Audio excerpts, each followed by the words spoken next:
2008 saw engine development restricted until 2012 in a bid to save money. Engines still had to last for 2 consecutive races, however each driver was allowed 1 free engine change per season, excluding the final round in Brazil. Gearboxes had to last 4 consecutive races. Drivers incurred a 5-place grid penalty for every unscheduled change on Saturday or Sunday.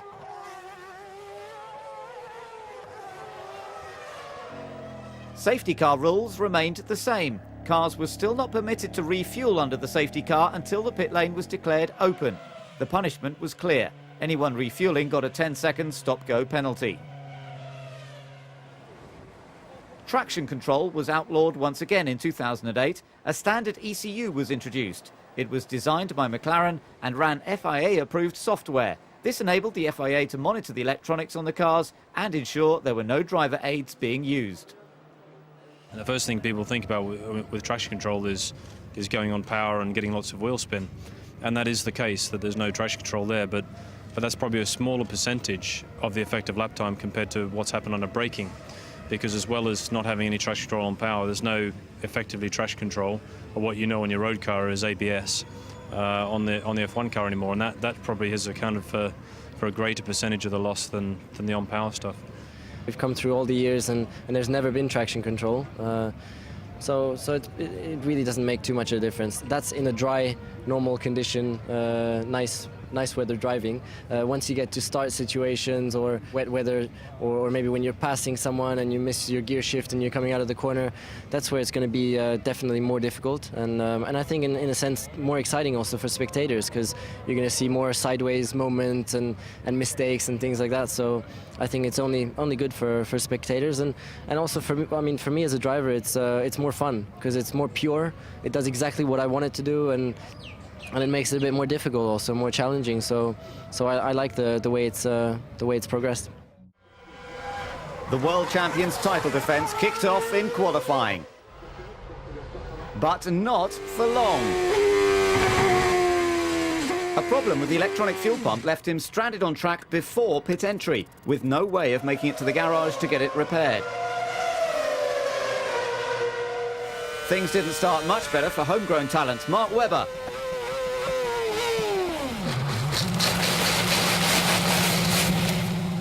His off-roading left him 15th, but Red Bull's junior team fared much better. Sebastian Vettel got into Q3 for the very first time. Hamilton benefited from Ferrari's woes and Kubica was close. Kovalainen was third while Massa was the top Ferrari. Trulli and Rosberg impressed with 6th and 7th, while a new gearbox for Glock dropped him to 14th and a further penalty for impeding Alonso left him 19th.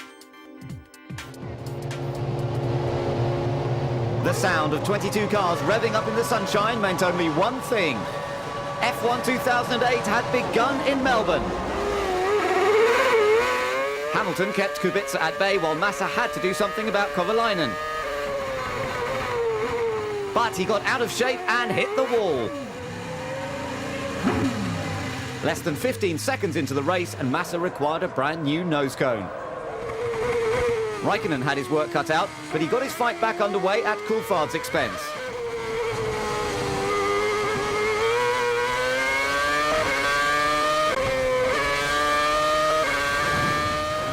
Vettel, Button and Coulthard tangled, while at the back 4 cars fought for one piece of track.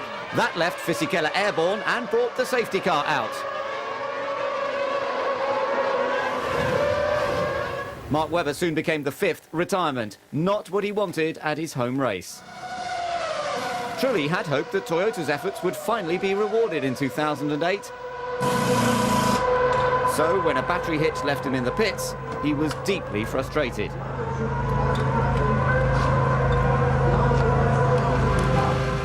Heidfeld lost out to Rosberg at the start, but he was looking to turn the tables at the first round of pit stops.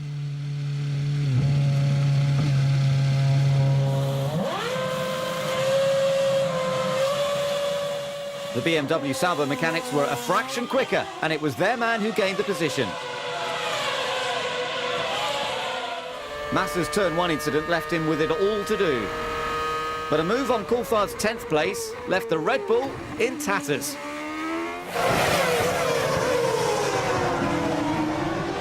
And brought the safety car out again.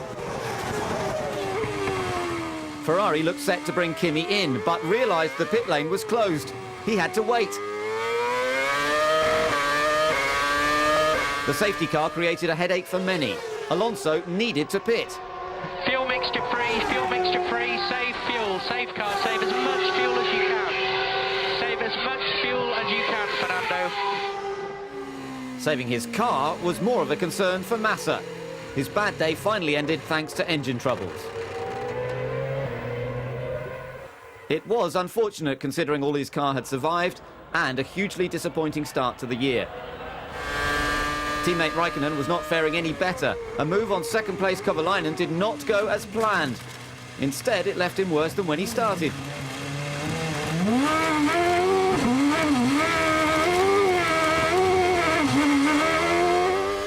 Things looked much better from where Hamilton was sitting. He headed up a McLaren 1-2. Then it was Heidfeld, Rosberg, and unexpectedly Rubens Barrichello's Honda.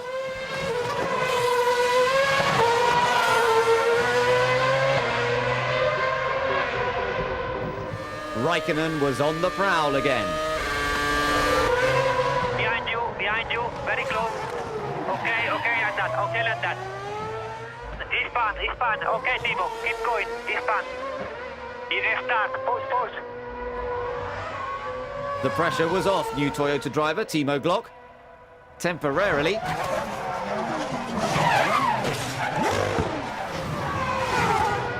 Until a hefty spin wiped him out of the race and brought out the safety car for the third and final time.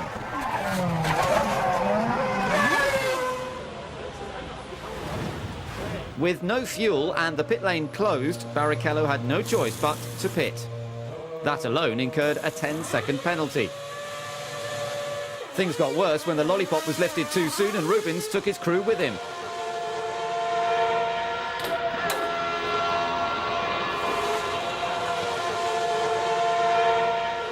And it got even worse. Barrichello exited the pit lane when the red light was on and was later disqualified from the race. Kovalainen had been running second and was on course for a podium finish. But the timing of the safety car ruined his afternoon and left him ninth.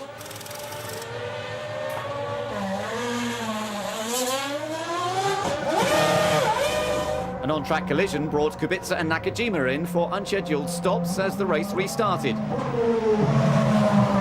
Kazuki's wingless arrival took Williams by surprise, while Roberts' fate had already been decided. Suspension broke.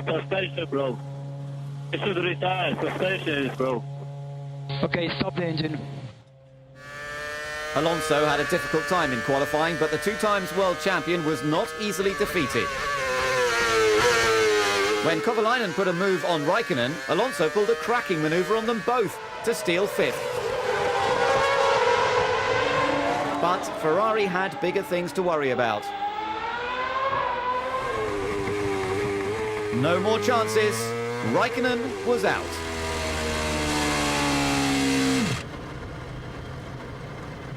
Just like his teammate, Kimi retired with engine problems, and that left Ferrari asking huge questions about their reliability.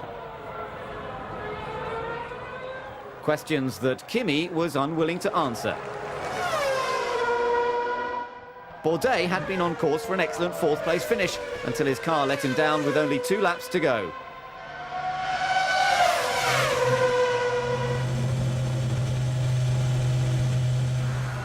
Gutted.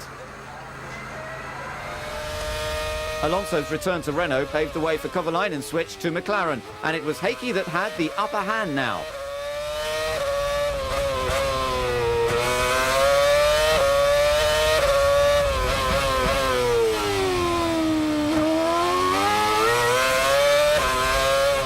But when Kovalainen went to tear a strip off his visor,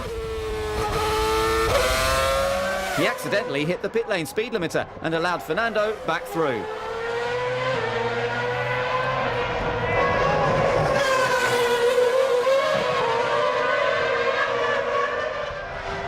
Despite all the action and incidents, Hamilton drove calmly through it all to win the first race of 2008. Nick Heidfeld was second, but it was a storming drive that put Nico Rosberg third and on the podium for the first time in his F1 career.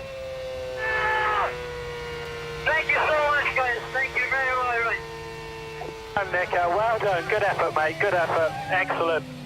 Nice job, Nico. Well done on your first podium, mate. Top effort. It had been a long time out of the top three for the British team, but that made their success all the more sweet. Hamilton had had more than a taste of success with win number 5 out of just 18 race starts.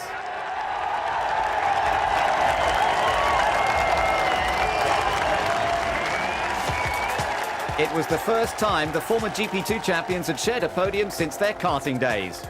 Only 7 cars finished. Nakajima survived his incident with Kubica to score a double points haul for Williams, but received a penalty for Malaysia. Bourdais was classified, so impressively scored points on his F1 debut. Going into the next few races, obviously we need to try and continue with the momentum we have. As I said, we could have gone quicker, so I'm not particularly bothered about the Ferrari's pace, but obviously BMW and Williams have done a great job as well, so we need to keep on pushing. The team needs to keep on pushing, as will I, and I really hope going into the next race we can get a good result again. Not many people predicted that podium over the winter. But did Nico Rosberg imagine he would start the season in the top 3?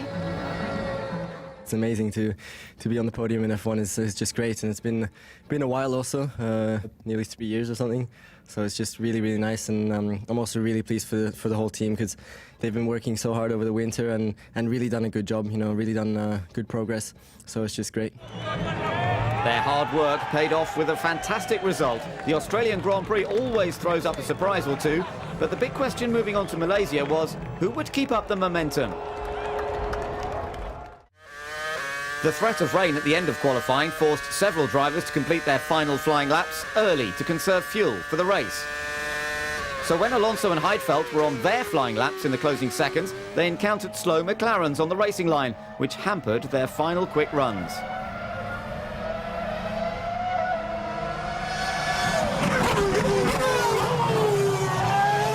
A trouble-free day for Ferrari ensured their place on the front row, with Massa in the top spot for the second year running. Trulli was third, while the BMWs were 4th and 5th. Webber went better than expected, but penalties for impeding Alonso and Heidfeld left the McLarens 8th and 9th. For the 10th year, the lights went out and kicked off the Malaysian Grand Prix. Trulli was slow out of the box, while the Ferraris made an excellent start.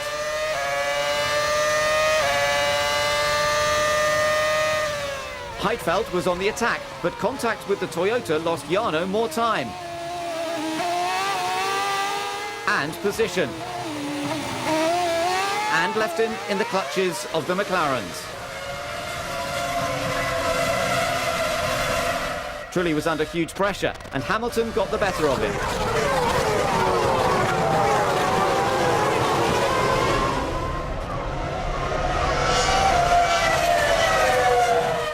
Massa led Kimi, Kubica, Webber and Hamilton. Then there was a train of cars trying to find a way past Trulli. When Bourdais found himself on the dirty side of the track, he soon found himself spinning into the gravel.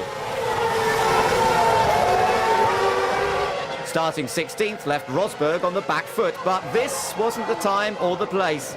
Timo retired and Nico needed to stop for repairs. Heidfeld's start-line battle with Trulli left him watching Coulthard and Alonso squabble over 8th. When Fernando made a move on David, Nick used the slipstream from both cars and stormed ahead.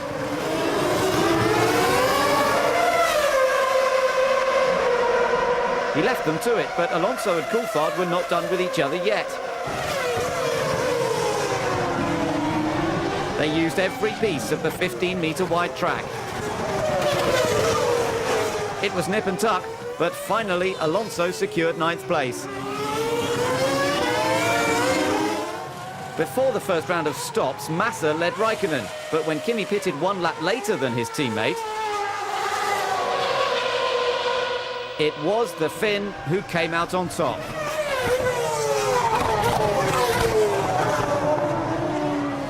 One lap later, and Hamilton was in for his routine stop. He was up to 2nd after starting 9th. But there was a glitch with his right front wheel. Unbelievable luck. The mechanics struggled to remove it.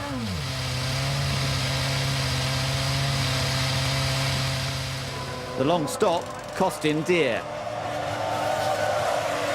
10 seconds and vital track position. After losing the lead to his teammate, the focus was on Massa, but he lost it.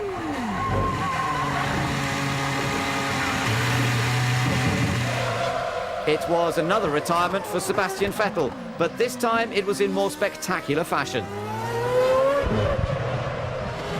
Blazing his own trail was Robert Kubica. At the final round of stops, he was leading the race. BMW set the standard for pit stop efficiency, ensuring Robert got back out third. F1 was proving just as tough as last year for Honda. At least Button made it back on track after this minor excursion. Kimi's drive was faultless. And it saw him take the 16th win of his career. Robert Kubica felt unwell all weekend, but soldiered on to score the second consecutive podium for BMW Sauber, his first podium since Italy 2006. Okay, Robert, well done, P2, well done, very good pace, very good pace. BMW's biggest haul of points yet secured their second place in the Constructors' Championship.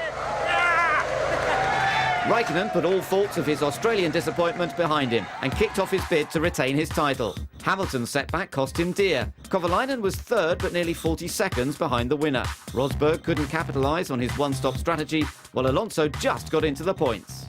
I started in Australia, we got 1 point, so we can make a massive difference on some point, and I mean, for sure this is what we expect more. The team left Australia with huge concerns about reliability, but Ferrari soon got back on top.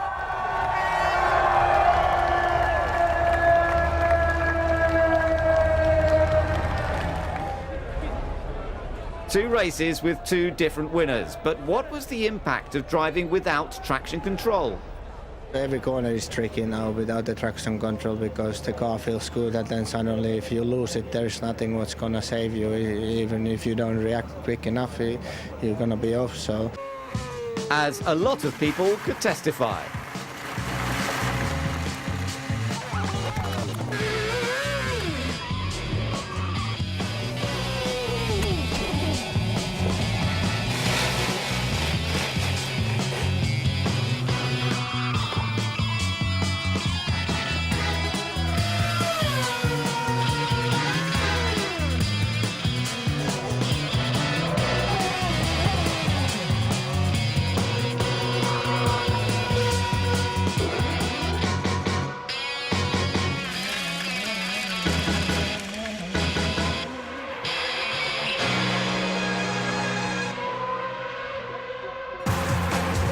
While Ferrari and McLaren had their ups and downs, BMW were finding success from their consistency.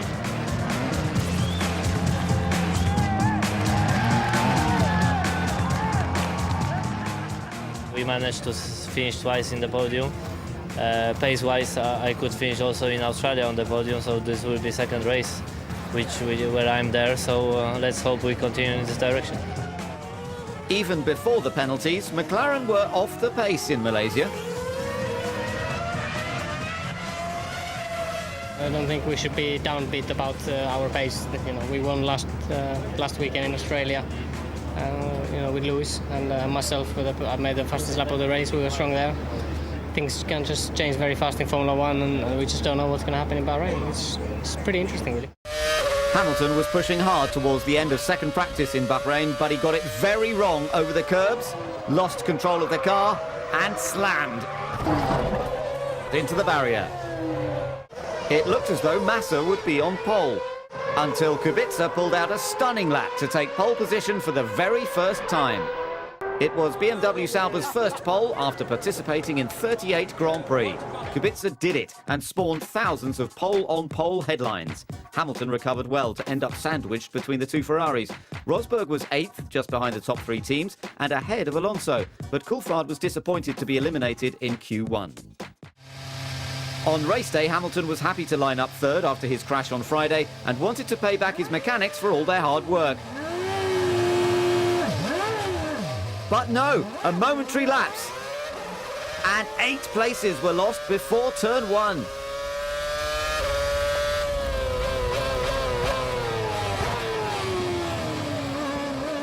That left him behind the duelling Coulthard and Alonso.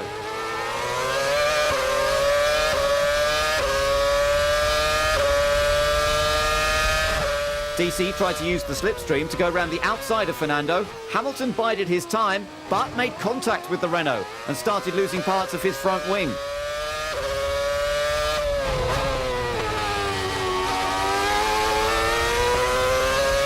Things were not going well for Lewis. The view from Nakajima showed he wasn't the only one in trouble. Vettel was hit going into turn 4 and ended his day rather abruptly. Nakajima, however, used it to his advantage and moved up through the field.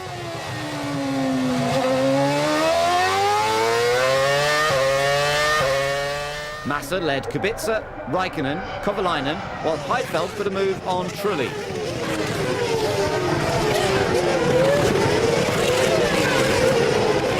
Compromised by a damaged front wing, Hamilton still chased Alonso, but the Renault went offline and Hamilton was slow to react. He definitely needed a new front wing now. Raikkonen was in hot pursuit of Kubica, but the BMW was not going to hand him 2nd place on a plate. He had to fight for the position, while Robert's teammate Nick Heidfeld continued his charge and overtook Kovalainen to move up to 4th. It had been another tough afternoon for Button. A first-lap collision left him with a puncture, then a ride with Coulthard called time on proceedings. After Australia and Malaysia, Massa had been plagued by doubts. But the dark clouds had lifted, and 2008 looked to be back on track. And with Kimi just over 3 seconds behind, it was Ferrari's first 1-2 of the season, the 100th win since Luca di Montezemolo had been at the helm. Raikkonen moved to the top of the table, with Heidfeld reaping the benefits of BMW Sauber's reliability. Hamilton was tied on points with Kubica and Kovalainen. BMW Sauber took the lead in the Constructors' Championship. Honda, Force India and Super Aguri were yet to score. The title was heating up. And with no clear-cut championship contender, the return to Europe was going to be a closely fought battle. His dominant win in Bahrain eased some of the pressure off Massa when he arrived in Spain. The team had high hopes with a radical new nose cone designed to increase downforce at circuits such as Barcelona and Monaco. Despite leading the Drivers' Championship, all the talk in the media centre was still about the driver lineup. It's a question for Kimi. Do you agree with Montezemolo when he says it could be not good for Ferrari if your teammate is Fernando Alonso?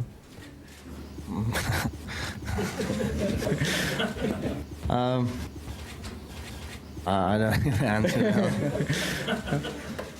It's better that I don't say anything.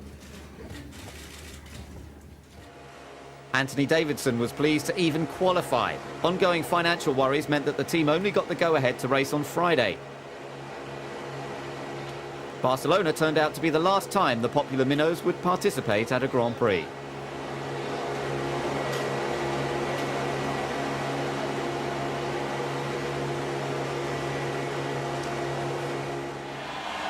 ...2008 had been tough for Spanish driver Fernando Alonso, but he finally got a front row spot. He lined up next to Kimi Raikkonen, who took his first pole since Belgium 2007. The top 10 was separated by less than 9/10 of a second. BMW were pleased with Kubica's 4th, but teammate Heidfeld could only manage 9th. McLaren expected more. Nakajima outqualified Rosberg, who was very disappointed with 15th, while Super Aguri's last race started from the back. The blue and yellow flag of Alonso's hometown was the only thing to be seen with on race day. Starting on the front row, he had the fans' weight of expectation on his shoulders.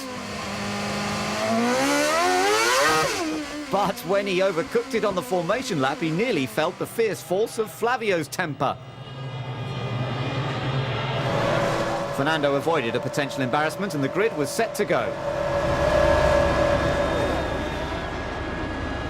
Massa fired past Alonso and even got close to Kimi. The McLarens were straight on the attack, but in the long run down to turn 1, only Hamilton could get ahead. Things looked rosy for Ferrari. Sebastian Vettel hoped for some better luck, but when Sutil made an optimistic move on DC, he left Vettel with nowhere to go.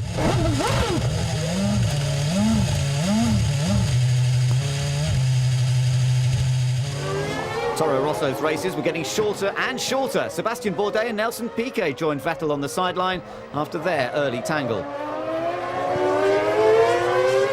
Hamilton had just pitted. Next up would be Kovalainen.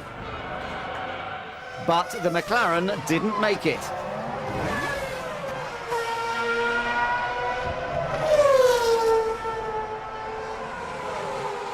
He speared off across the gravel and careered into the tyre wall at Kampse corner.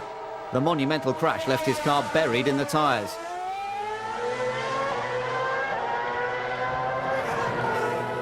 His team was obviously concerned for his welfare.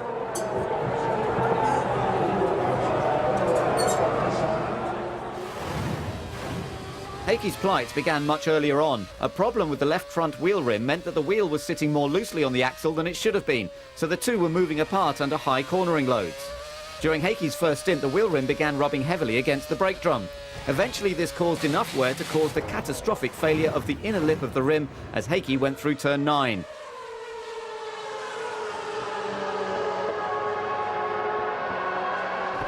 Heikki's car was finally removed from the tyre barrier and the extent of the damage emerged.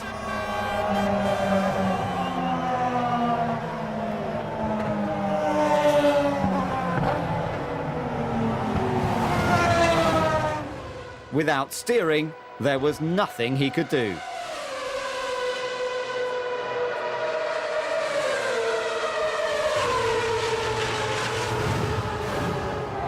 Kovalainen was extracted from the car and gave the fans the thumbs up before being airlifted to hospital for precautionary checks.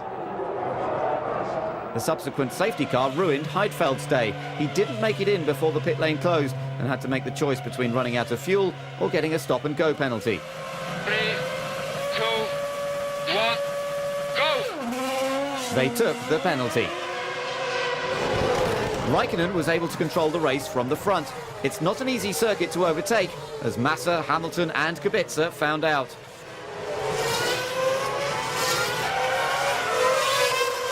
The Spanish Grand Prix had turned into a complete headache for Flavio. Piquet was already out, and then Alonso retired with an engine failure while running 5th. Not what he wanted at his home event.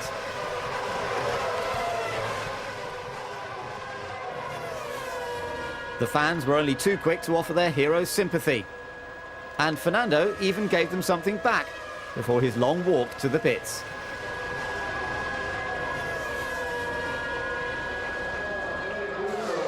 Williams had their fair share of woes to contend with. Nico Rosberg retired with a mechanical failure after what can only be described as a disappointing weekend.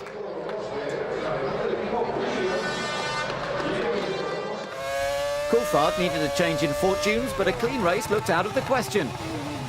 An early skirmish with Sutil, then contact with Glock, then to puncture, and an extra trip to the pits.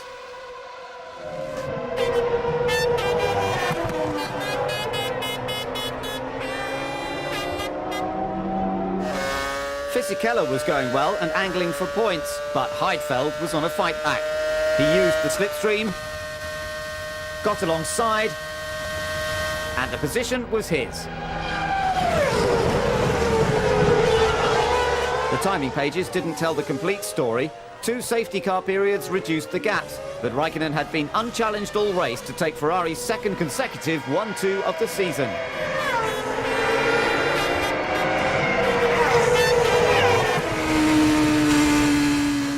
Hamilton was glad to be back on the podium, although Kubica was only 1.5 seconds behind him. Webber scored his best result this year, Honda got their first points, but Renault failed to score. Force India reached the top 10 for the first time. Victory tasted sweet for Kimi and confirmed him as championship leader.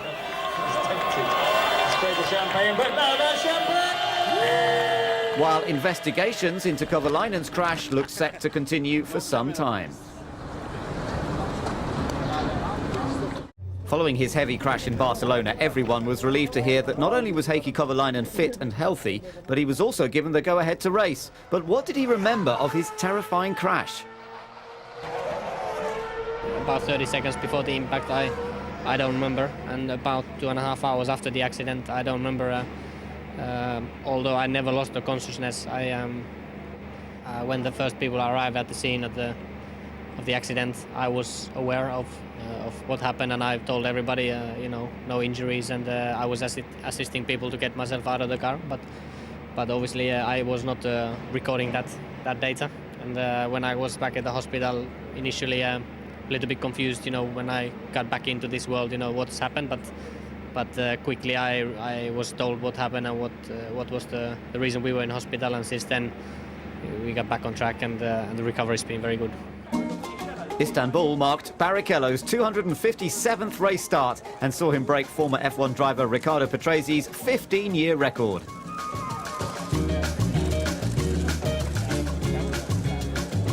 Rubens debuted for Jordan at Kyalami in 1993 and had notched up 9 wins and was runner-up in the championship twice. What did the younger generation think of his achievement? Poor Rubens, this is not going to sound good. He's old, Jesus. Not good at remembering something from the old days. I was a baby when he started in Formula 1. I was 7 years old.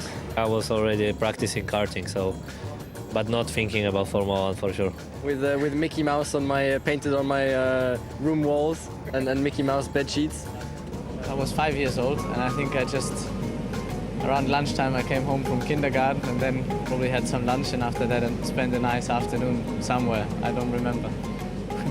I remember that he had a quite strong impact straight away. I remember watching actually in Donington Park when he had a great race in the wet, and Rubens drove fantastically, and that's the first race I actually watched live. What did Rubens think of all the fuss? By the time that I finish, I'll have 300 anyway. So. Yeah, the problem is Rubens, Without Rubens, you can go for the record, but, with him will be tough.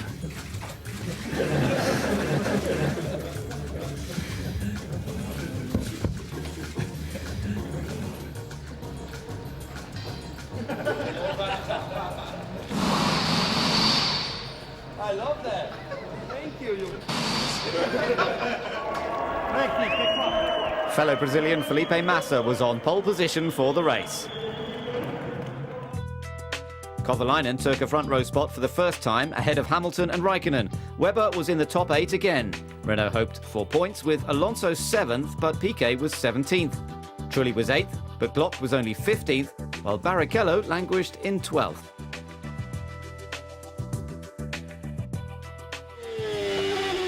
Honda had a message for Rubens before the race got underway. Remember your tyre warming, Rubens, and on a particularly special occasion, 257 Rubens, on behalf of everybody, thank you very much for everything you've done, and make it a good one. We're all behind you, mate. Thanks very much. Turkey in May was considerably colder than Turkey in August. All the cars took their positions without any dramas. The tension was building.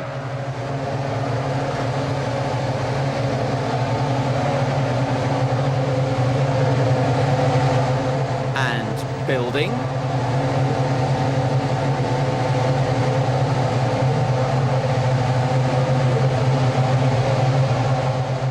And building.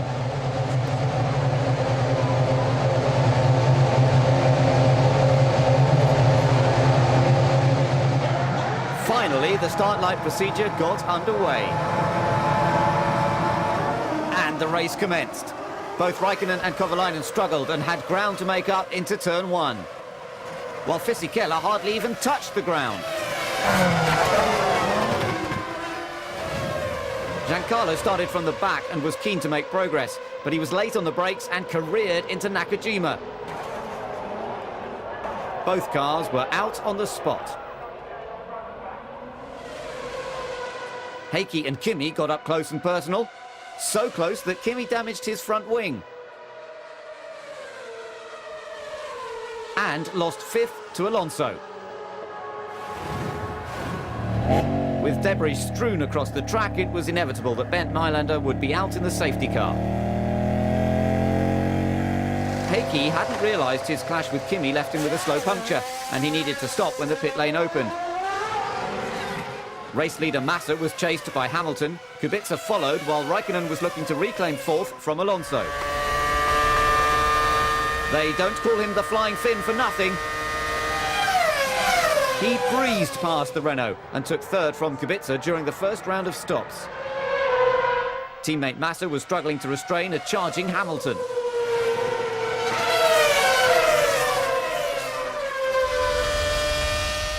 Lewis pitted 3 laps earlier than Felipe and took on less fuel.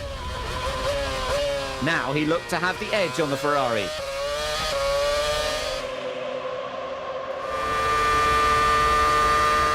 Massa defended his position, but he wasn't going to take any chances.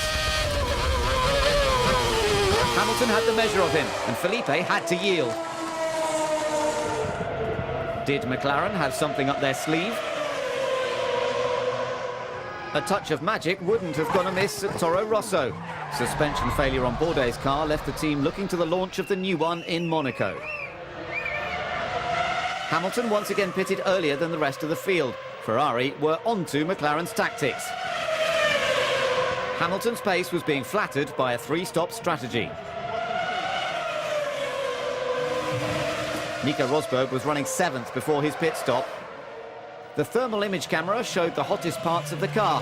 The tyres going on were hotter than those coming off.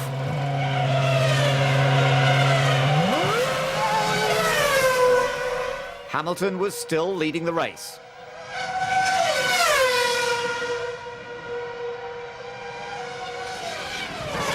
But not for long. On the advice of Bridgestone, McLaren had put him on a 3-stop strategy. His driving style put more load on his front tyres, and there was a chance they would not go the distance.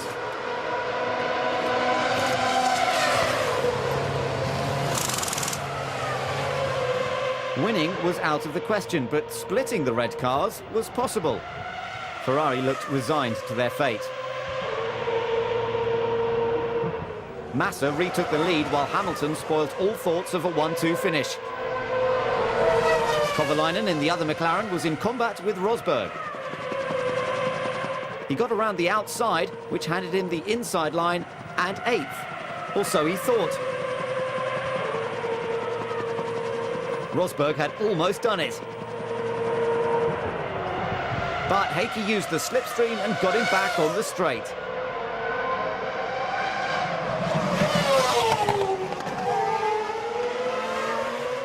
Hamilton had driven well, but he had only been a temporary threat. The race win was always going to belong to Felipe Massa, the undisputed master of the Istanbul Park. 3 consecutive wins from pole position in Turkey. To the delight of his family. Race win, pole position, brilliant, absolutely fantastic. 10 points in the bag, absolutely wonderful. It was a team effort that worked to perfection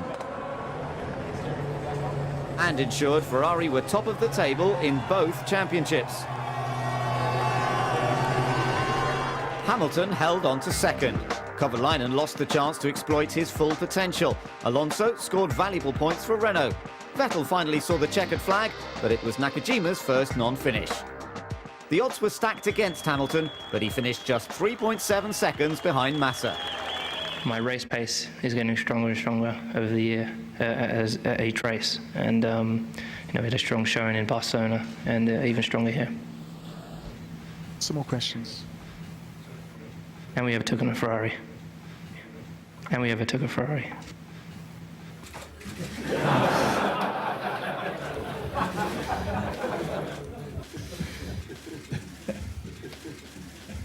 Some more questions, please. Glitz, glamour and glorious sunshine. It had to be the Monaco Grand Prix.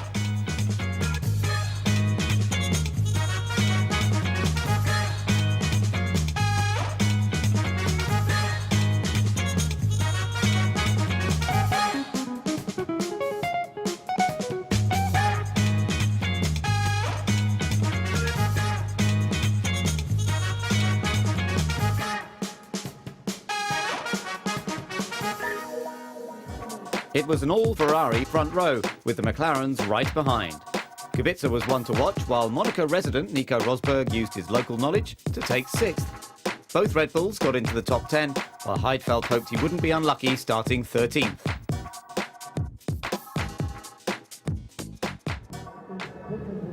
By Sunday, the Riviera sunshine had completely disappeared. In its place, grey skies, mist and rain.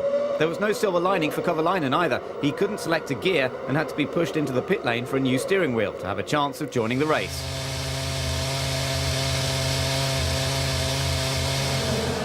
Would the Ferraris take their 1-2 and run away with it on the notoriously twisty streets of Monaco? It seemed not. Kimi struggled to get away and Hamilton made mincemeat of the slow-starting Ferrari. Surprisingly, everyone made it through the first corner without an incident. Heidfeld was well off the pace in qualifying. Gaining places was not easy. He managed to put a move on Webber's Red Bull. But he had to watch his mirrors. Button was quick to hound him down. But when they diced on the exit of the swimming pool, it was Jensen who paid the price. The cost of having a new front wing? Dropping to last place.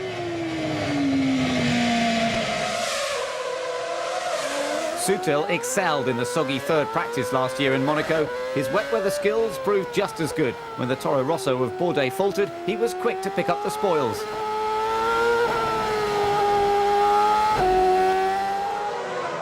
Massa led the field, but the conditions were still treacherous on the wet tyres, as Hamilton found out at Tabac. It was only a brush with the barrier, but it made sure he would have to visit the pits.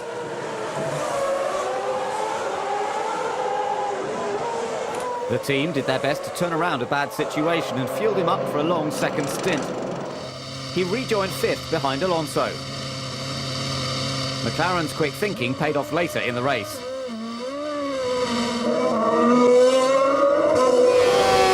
Driving conditions were still atrocious.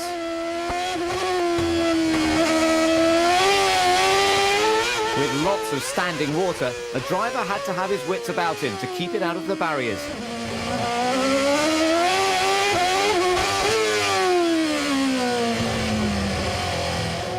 It was a stressful time for their teams.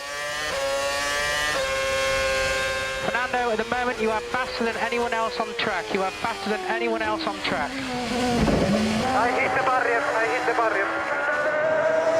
Even Alonso was caught out and had to make an unscheduled stop.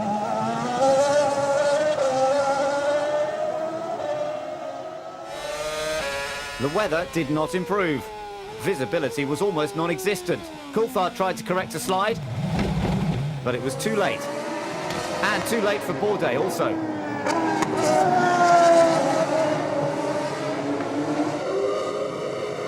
Raikkonen's tyres were not fully fitted by the 3-minute warning on the grid. His punishment was a drive-through penalty that allowed Hamilton to seize 3rd. Alonso tried to get back in the action and take 5th from Heidfeld, but it didn't go to plan. And Webber got caught up in the melee. Sutil had a choice to pick his way through the carnage or wait for the other cars to get going again. Massa still led, but offline there was a lot of standing water. And it caught Felipe out. He avoided the barriers, but Kubica wasted no time taking the lead from the Ferrari.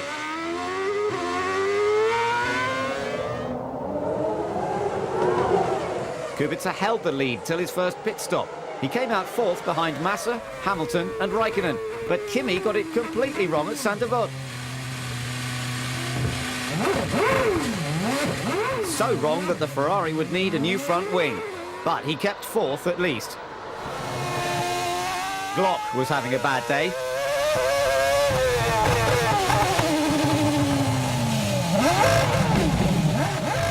One pirouette too many resulted in a skirmish with the barriers. Piquet's trying season continued. A small mistake at Sandoval cost him dear. Massa lost out at the first stops, and when Ferrari expected more rain, they kept him out too long. When he changed to dry tyres at his second stop, he lost out to Kubica.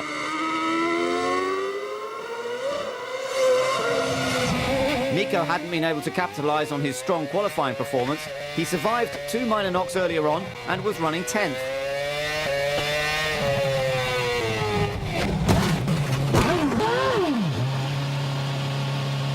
But this 100-mile-an-hour crash put him out of the race and brought out the safety car.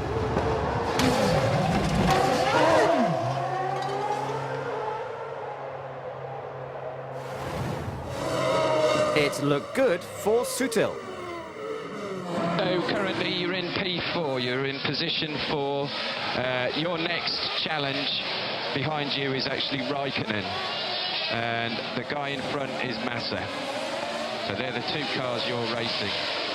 He'd started 18th, but here he was racing the Ferrari's 4th position. No blue flags. It was new territory for Raikkonen as well. He had to try and catch the Force India.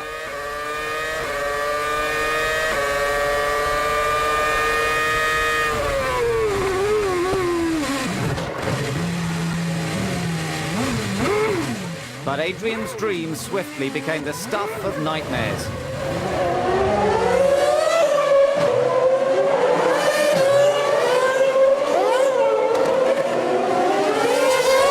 Kimi lost the car under braking on the exit of the tunnel, and there was nothing he could do to avoid poor Sutil. The sheer devastation was clear from his team. He'd survived 90% of the race in the worst conditions, but it wasn't meant to be.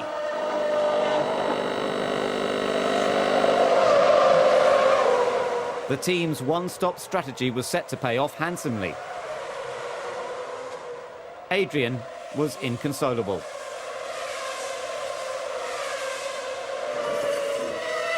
Hamilton had always dreamt of winning on the streets of Monaco, just like his hero, Ayrton Senna. At his second attempt, he contributed to McLaren's illustrious history at the circuit, and he became the first Englishman to win there since Graham Hill in 1969. Fantastic job, as always. And I apologise for hitting the barrier, but I made up for it, so let's go and party tonight, all right? Well done, Lewis. That was quite special. And I'll see you at the end, and you'll buy the first drink. Good job, Lewis. And you don't have to buy the first, I'll buy all of them. Well done. Kubica was very happy with second. Massa clung on to take the final podium spot. Webber had a good run to fourth. Toro Rosso's new car had an excellent debut to finish fifth, while Raikkonen was lucky to survive 76 laps. What made this win so special? Winning here in Formula 1 is the best thing that could ever happen in my life.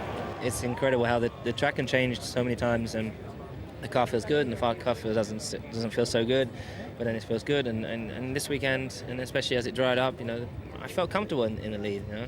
But I couldn't really believe it. I was driving and thinking, okay, Ayrton won the run in the rain here, and he was dominating, you know. And I'm 40 seconds in the lead, and I'm thinking, wow, this is going to be almost like Ayrton's win. And the safety car came out, but it didn't matter.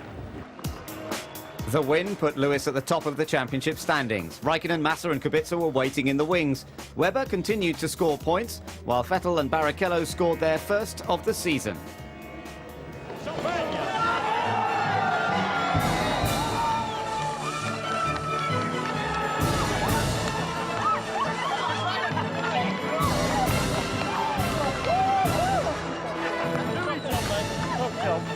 It was the one he wanted more than anything. The emotions he had to keep in check during the race came flooding out like the victory champagne. Hamilton looked on top of his game ahead of Kubica, Raikkonen and Alonso. Massa struggled in 6th. Piquet could only manage 15th. A gearbox glitch for Button left him at the back, while an early morning crash for Vettel meant he didn't even leave the pits. The breaking up of the track during qualifying led to urgent repairs overnight. After inspections by the FIA shortly before the race, the drivers were instructed to avoid the apex of the hairpin.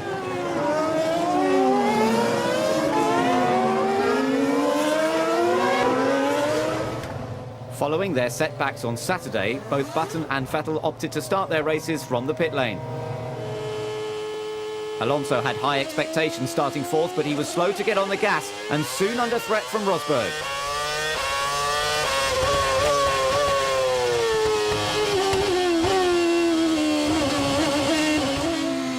And then Massa. Down the straight they ran side by side. But Alonso found the momentum to keep the upper hand.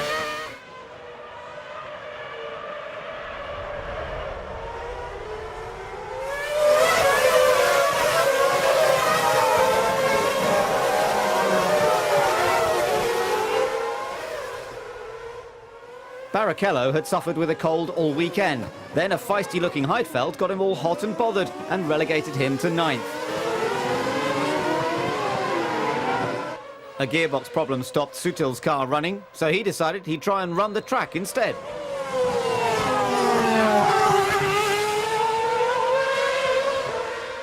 His technique could do with some work, though. The ensuing safety car levelled the playing field and triggered a mad dash for the pit lane. Hamilton, Kubica, Raikkonen, Rosberg and Alonso opted to stop. Hamilton was in first and wanted to be first to get away, but he'd already lost his lead. And then he just lost it completely. And Rosberg too. Incredible.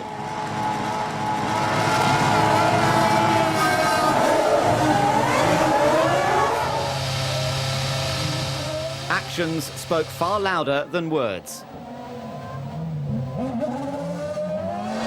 Everyone else had to think on their feet. Okay, Giancarlo, stay out for the moment. Stay out, mate. We're not going to box. We're going to stay out to take track position. There's been a shunt in the pit lane, so it's pretty busy here now, but we're not going to box. We're going to stay out, mate, and take track position, okay?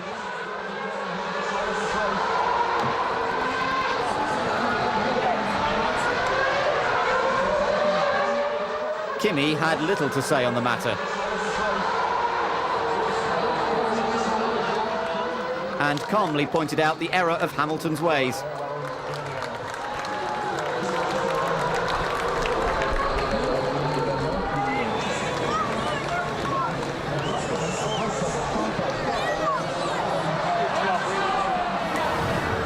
Hamilton and Rosberg failed to spot the red light and the stationary cars. Meanwhile, Kubica rejoined the race when the light went green. When push came to shove, there was little to be said. I mean, it was one of those things, I guess. And I mean, I'm not. It's a lot different to if you crash into the wall and you're angry at yourself. I'm not. It's not like that, you know. I apologise to Kimi if you know, if I've ruined his race. But no, this sort of thing happens. So. And it can mean the difference between being a champion or not. Ferrari had more trouble. At Massa's first stop under the safety car, a joint in the fuel line was broken and no fuel went in. He came straight back. However, the unscheduled stop left him with lots to do. But not as much as some. One stopping Heidfeld was leading the race, but he wasn't the only one to change his strategy. Several drivers made the switch. That left the two-stopping Kubica with plenty to do.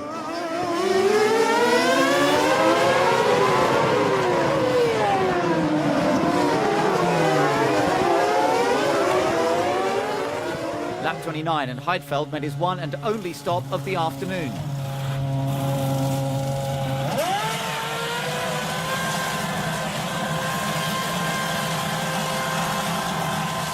He had plenty of fuel to see him to the end of the race, but would he be able to fend off his teammate? Nick rejoined just ahead of Kubica, but only just.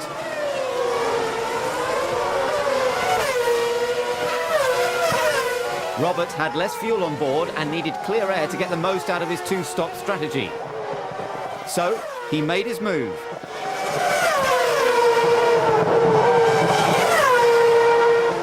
This was where Kubica had to push. He would need to build up a big gap if he was to come out on top.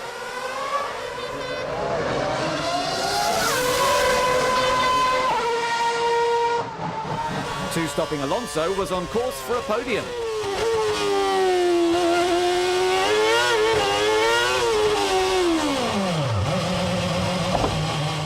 But this spin and smash into the wall was a missed opportunity, although it gifted third to Coulthard. Nakajima was in the points and in hot pursuit of Button's Honda. But things got a little too hot to mention and Kazuki was in a mess.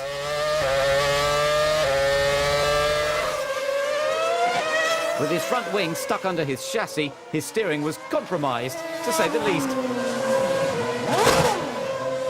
And a new nose cone was no longer necessary.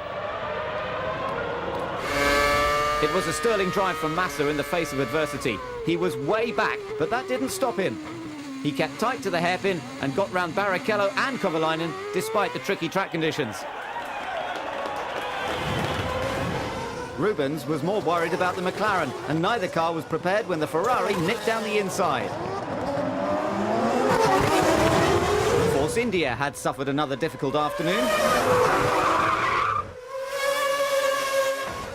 Fisichella's spin was the final straw. Massa was on the move again after his third pit stop. He blitzed past Barrichello for a second time.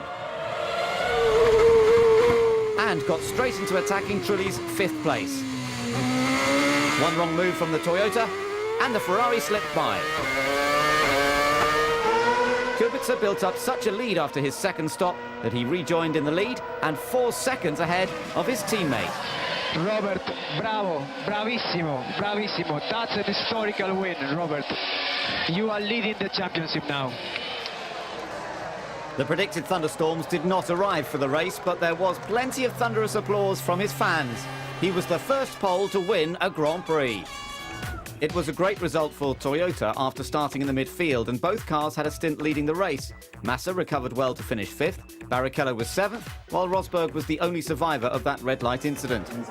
Not even a post-race technical hitch was going to keep Coulthard from taking his place on the podium. Great result, very happy for everyone within Red Bull, and been a bit of a smashing time to the start of, the start of the season. Lots of incidents, a lot of hard work going on back at base, and the payback is a podium, which is always great. So delighted. So what happened at pit exit? Lewis did mistake. He didn't saw the light, and I was a bit lucky that he chose Kimi because he could crash into me. So this was a very important moment. Unfortunately, it happens. This is racing, so it's quite disappointing, I believe, for Kimi and for Lewis. But yeah, this is racing. When asked after qualifying, he didn't think a win was on the cards, but with a good mix of talent and just a bit of luck, he'd done it.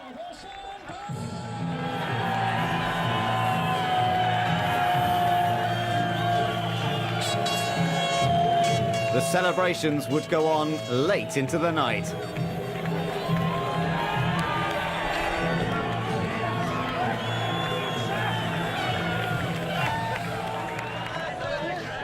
The result marked Robert as a real contender. He now led the Drivers' Championship. His consistency was really paying off where others had fallen by the wayside. Hamilton and Massa were tied in second, while it was another race without points for Kimi.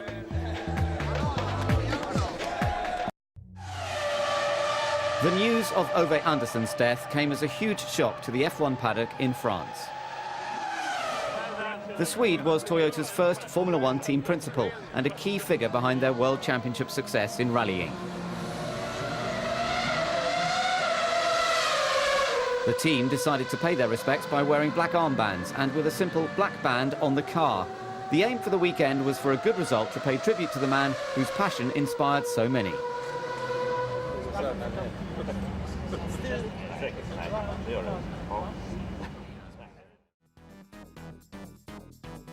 Ferrari locked out the front row, with Alonso and Trulli behind. Kubica could only manage 5th ahead of the two Red Bulls.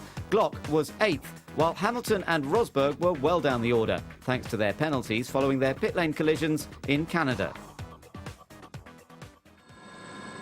The Nevers region played host to the French Grand Prix. Light showers were predicted in the region, but whether they would arrive during the race was anyone's guess.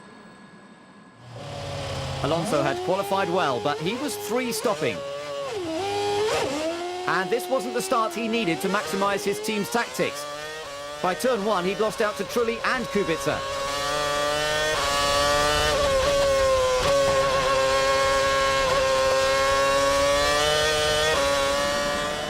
Raikkonen was already pulling away from Massa, while Trulli, Kubica and Alonso continued to scrap. Robert fancied his chances, but Jarno was a force to be reckoned with.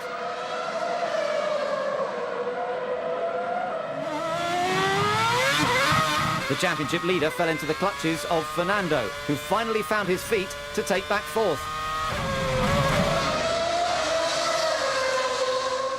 Hamilton's grid penalty meant he had to make up ground, fast. The Toro Rosso of Vettel was his first victim. But his error had the potential to catch up with him.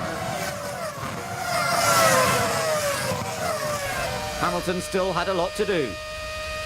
He swooped on his teammate Heikki and set upon his next target. But his earlier misdemeanor had caught up with him. McLaren wanted clarification, and they got it. Lewis received a drive-through penalty for missing the apex of turn 7, and he fell to 13th. Hamilton made the move on Sebastian on the outside. It didn't go to plan. He lost the back end and drove over the curbs. Third place Trulli continued to push. Okay, Jarno, you are pulling away 3 tenths per lap from Alonso. Very good, keep pushing. Alonso was the first to stop for fuel and tyres. His 4th place soon became 12th. Webber was now ahead of Fernando. And he was lucky to snap the car back in time and only lose 1 place. Lap 25, and most of the field had already pitted. Kovalainen and Piquet were debating 3rd and 4th. Heikki barely gave Piquet an inch. It was a direct battle between the mechanics of McLaren and Renault.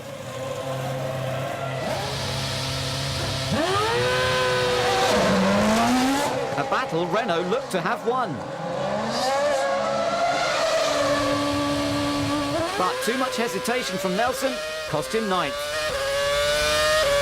The Ferrari still led after the pit stops, but things were not as good as they seemed.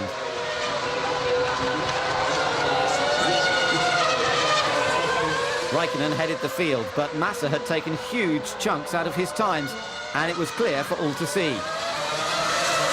Tension in the garage was mounting. Kimi's car was in real trouble, and he had to relinquish the lead to his teammate. His right exhaust pipe broke, and his engine began losing power.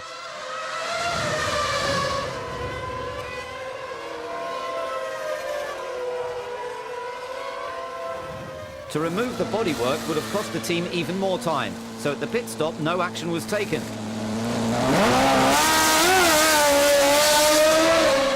Light rain began to fall and Alonso was hot on Webber's heels, but a mistake soon cooled his charge and handed 7th to teammate Piquet.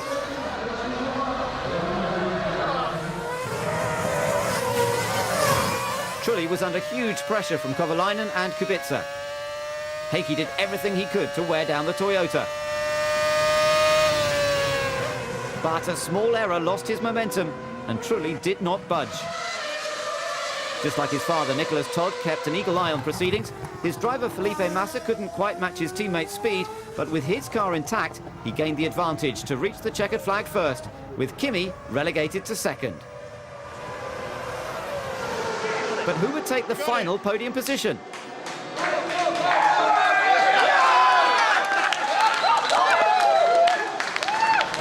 Trulli did it to take Toyota's first podium in over 2 years. He wasn't the quickest, but it was survival of the fittest. BMW Sauber struggled for pace all weekend. Raikkonen set the fastest lap of the race, and Renault's faith in Piquet finally paid off with his first points of the season. Massa took the lead in the driver's standings for the first time in his career. Hamilton slipped to fourth. Trulli leapt ahead of Webber. Ferrari extended their lead at the top, but McLaren had dropped back. Toyota closed the gap to fourth-placed Red Bull. But what about the battle with Kovalainen? We just were very, very close, but we never banged the wheel. We were close each other. It was a nice fight, nice probably to watch on TV, not so easy to handle from inside because the pressure was really high, especially because I was much slower on the straight, and on the straight there is very little to do for a driver. But as I say, I use all my experience in order to put a great result and a great effort.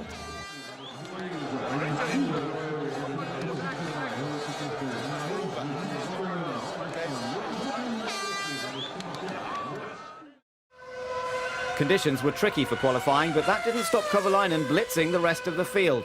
He was half a second quicker than second-placed Mark Webber and took the first pole position of his career.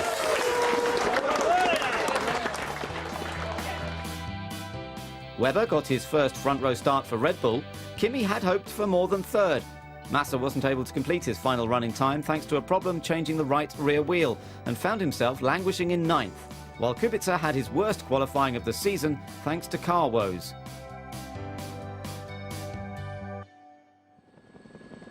Heavy showers throughout the morning left the track soaking and treacherous.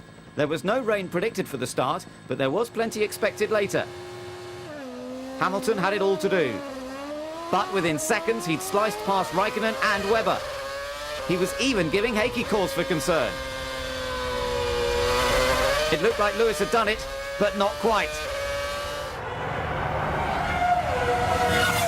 Mark Webber struggled with the spray when he got caught out and turned 180 degrees in an instant.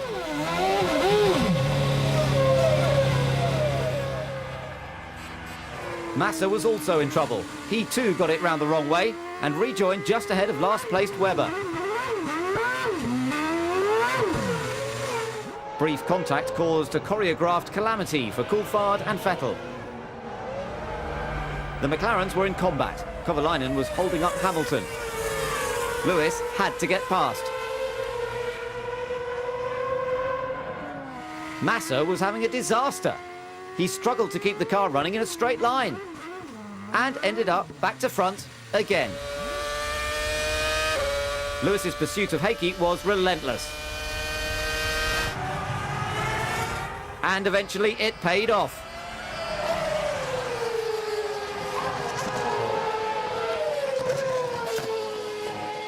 They'd swapped positions, but at least it was still a McLaren 1-2.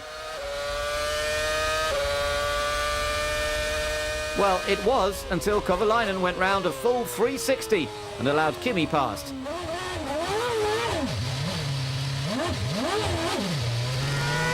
Bourdais was 14th and in hot pursuit of Sutil. His job got a lot easier when Adrian tried a bit of off-roading.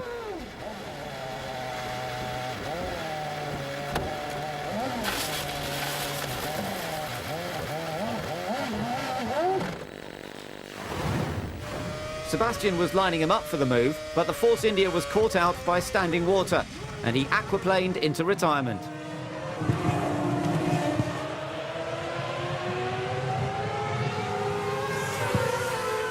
Kimi hunted Hamilton down, and the battle was taken to the pit lane. Ferrari were ready and waiting, but not with any tyres.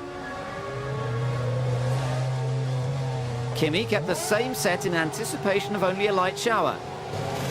Hamilton took on fresh tyres.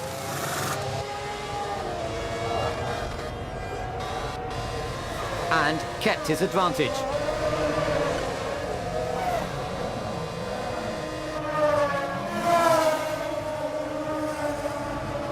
Had Ferrari made an error? Jenson Button took on new tyres, as did most of the field.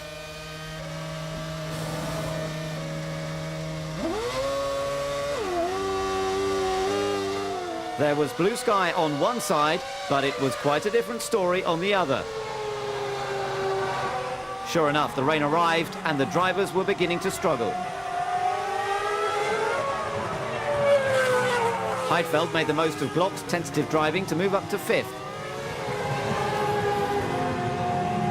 Like Raikkonen, Alonso had kept the same set of tyres and he couldn't fight Nick either.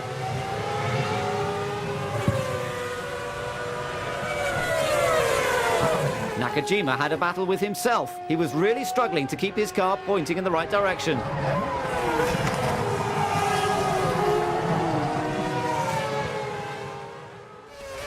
Unlike his teammate, Piquet did take on new tyres, and it was paying off handsomely.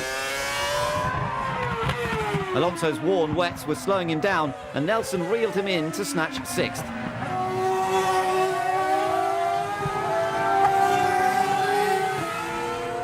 Ferrari's strategic gamble was not paying off. Raikkonen had lost 17 seconds to Hamilton in only 4 laps, and when Kovalainen and Heidfeld launched an attack, he could do little to retaliate. Nick, however, was flying and soon moved up to 2nd.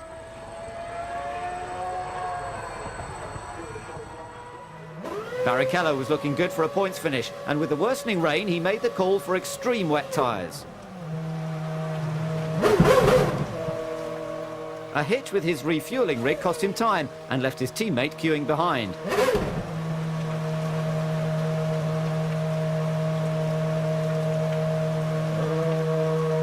Eventually, Rubens got going, but it could cost him later on. The track was saturated, and things were about to get a whole lot worse. We expect more rain in 5 minutes. Watch out at turn 11, Nelson has just gone off.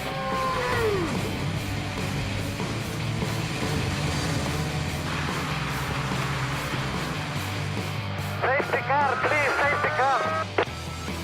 There'll be no safety car, no safety car.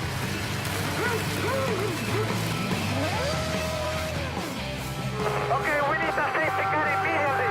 It's impossible to drive.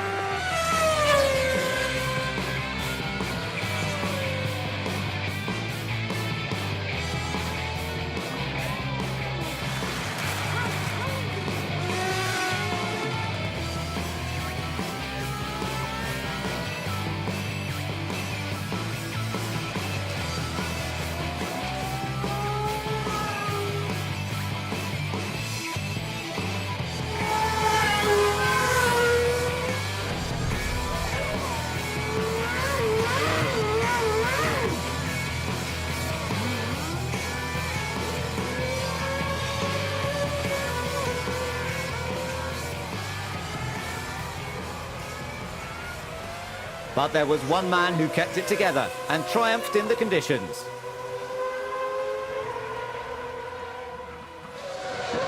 Barrichello's decision had paid off. Even though he made a 3rd stop for normal wets, he was now lying 3rd. Kovalainen's race started with so much promise, but he ended up in another spin. And lost places to Alonso and Raikkonen. From pole to 6th. Things could have been so different. The rain had stopped and Raikkonen was finally finding some pace. In spite of everything, he was now 5th.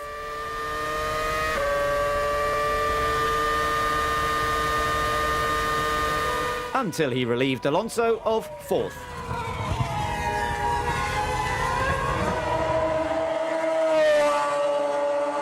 Things were going from bad to worse for Fernando, with Kovalainen and Nakajima hovering nearby. Heikki soon had the measure of the Renault.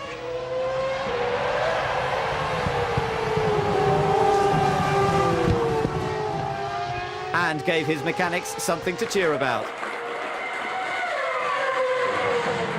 A last lap dash from Trulli saved Alonso from attack by Nakajima.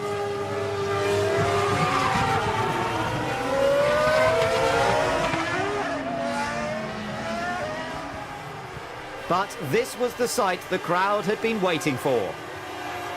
Lewis Hamilton had banished all memories of recent frustrations and was just seconds away from winning his home Grand Prix.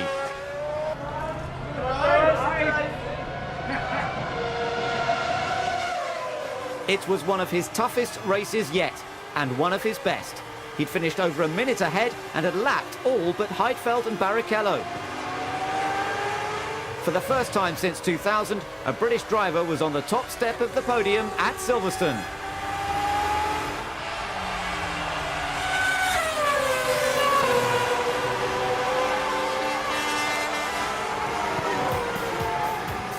Heidfeld was pleased to finish second. Barrichello provided a much-needed morale boost for Honda, although the team felt second place had been in reach. Raikkonen set the fastest lap for the 6th consecutive race, but Silverstone was all about one man. Lewis moved to the top of the table, although now it was a three-way tie. Massa's Sunday afternoon spins cost him his lead in the title. Kubica was only 2 points behind, despite his non-finish. So give it up! Sick, man! You saw me, man! You saw me! I love you, man. I love you too, man. I was coming to the last lap and I could see the crowd beginning to stand up, and I was just praying, keep it on the track, just finish. And you could not imagine the emotions that are going inside. I wanted to push, I just wanted to get it round, and we did. The team did a fantastic job, really, and I want to dedicate this one to my family, because as you can see, I've had some troubles over the last couple of weeks, and it's been really tough. But as always, family are always there for you, always give me support. They're all here, and I remember before the race, my brother said, "Don't worry about it, you'll be fine in the wet." So, a big thank you to them. He might have 62 podiums under his belt from his long career, but when did he master his skills in the wet? I wasn't good on the wet. On my very first race, I wasn't at all good in go-kart. And I remember the strategy was to, next time it was wet in Interlagos with the go-kart, to take the slicks and go learn on the wet. And that's what I did for half a day. And then when I put the wet, I was a master. It was unbelievable. And oh man, don't ask me the year, because you're definitely not born. So it's 82, yeah. You see, I'm still young, am I? They had certainly earned their champagne after putting on a fantastic show for the fans at Silverstone.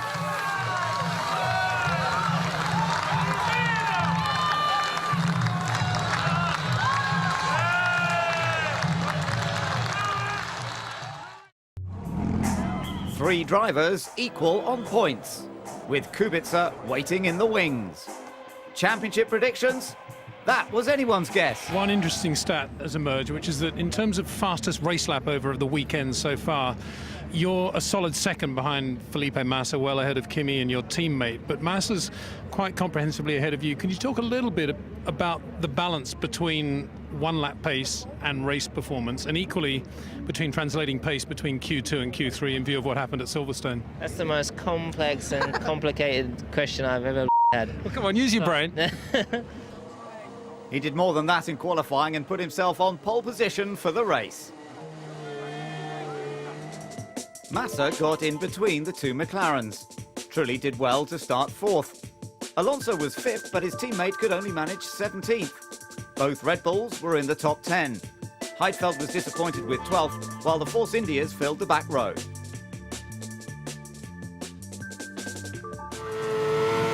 Raikkonen had struggled all weekend and only managed 6th in qualifying. He didn't get the best of starts, Kubica easily passed him, and Kimi could not retaliate. Piquet was also in trouble. Poor qualifying meant the team opted to fuel him heavy, and he was struggling to find pace. In fact, he lost a place to Nakajima, and then one to Barrichello. Massa was under huge pressure from Kovalainen, while Trulli was getting it from all angles. He kept Alonso at bay, while Kubica was now fourth. Fernando had the Ferrari of Raikkonen looming in his mirrors, but not for long. Kimi soon relegated him to 7th. Alonso had won this race in 2005, but even a podium looked unlikely in 2008. After the first round of stops, Toyota had much bigger worries. Timo Glock had a lucky escape.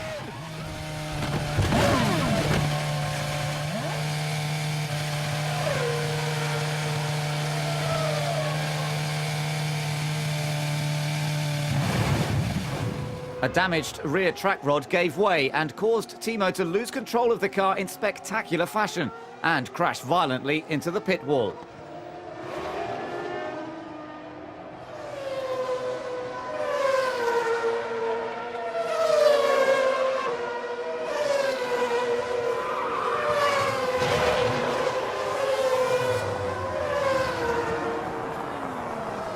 With so much debris, it was a worry for the rest of the drivers.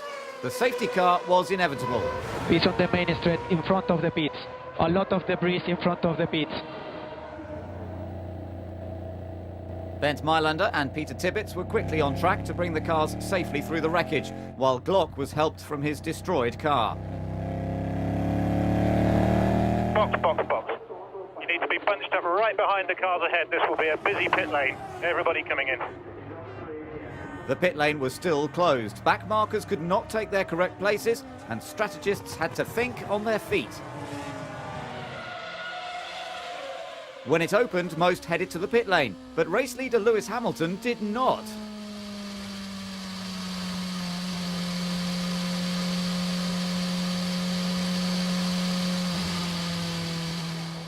Heidfeld and Piquet stayed out as well, but they had nothing to lose after their qualifying.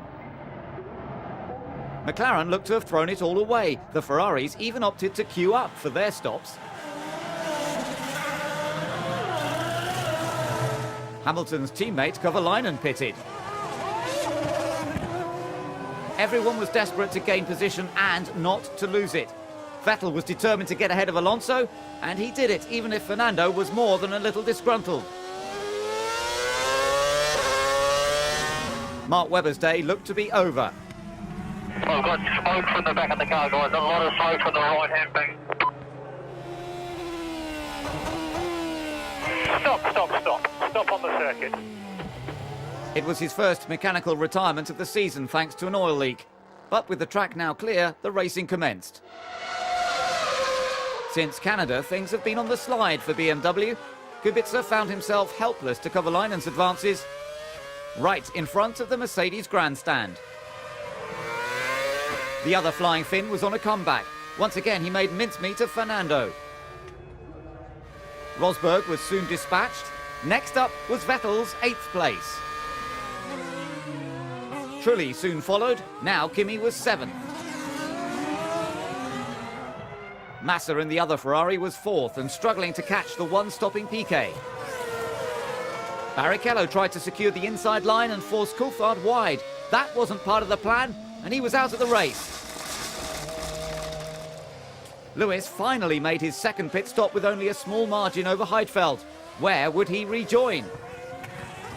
5th, and right behind his teammate, while Kimi hounded Kubica.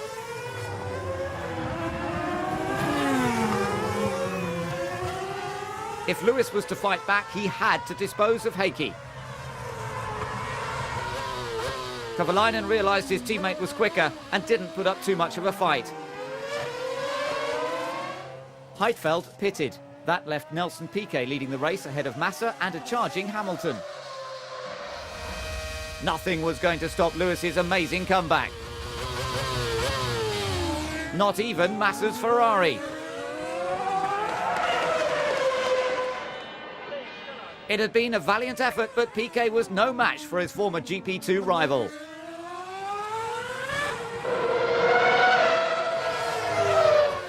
Further back, Raikkonen finally got Kubica. But the man of the day had to be Lewis Hamilton. He outclassed the rest of the field. Great drive, Lewis. I'm very sorry that we made it a little bit more difficult for you. That's okay, Ron. That's what you hired me for, so it's all good. No, that was a fantastic job, guys. And what better place to stamp his authority than on Mercedes' home ground, while good tactics and a little bit of luck gave Piquet his first podium. Brilliant drive, Nelson. Well done. Well done, Nelson. Fantastic. Thanks, guys. Amazing race. Don't know what to say. Not many people would have predicted that result from the start.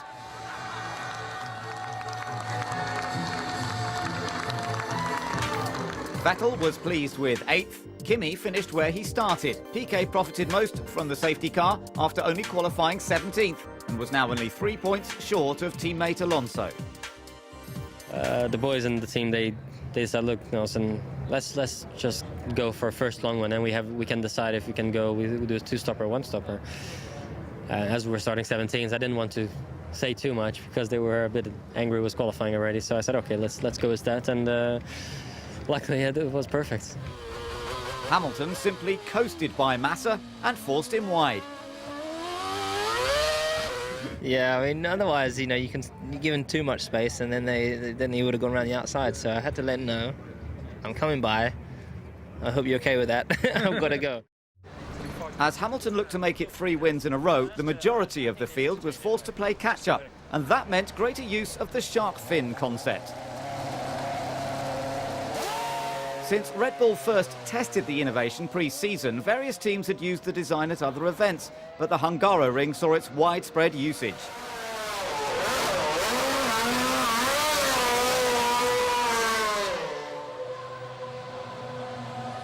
Even Ferrari decided to try it out after seeing some benefits during the test in Jerez.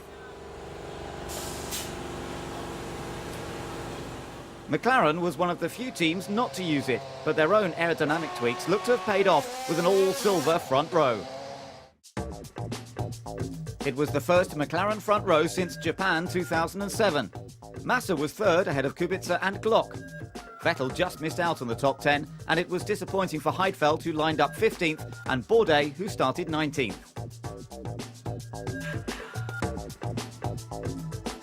Lewis Hamilton lined up on pole for the 10th time in his career with his teammate right next to him.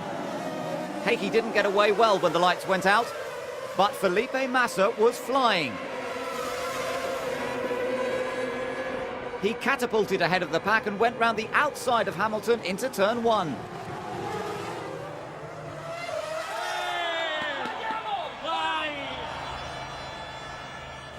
Massa was soon pulling away. Ferrari's true pace was not seen in qualifying, but in the race it was quite a different matter.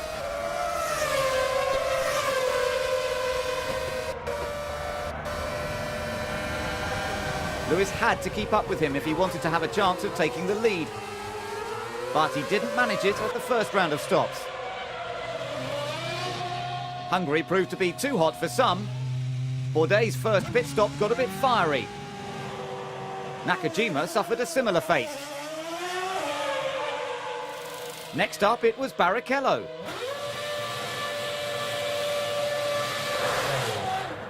When Bourdais pitted for a second time, he needed to be extinguished once again.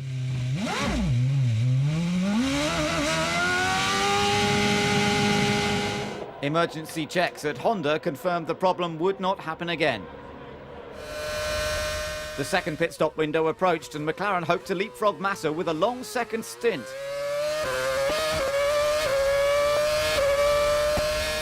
But it wasn't to be.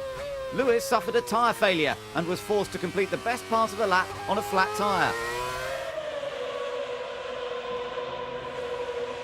Winning the race was out of the question now. His strategy was further compromised. The earlier-than-planned stop meant he would have to work harder to make the super soft tyres last the distance. The crowd was not used to this. The reigning champion was in hot pursuit of Thibaut Glock's Toyota for third place. Glock grappled with the super soft tyres, and Kimi was catching him. But time was running out, and Raikkonen had to move fast.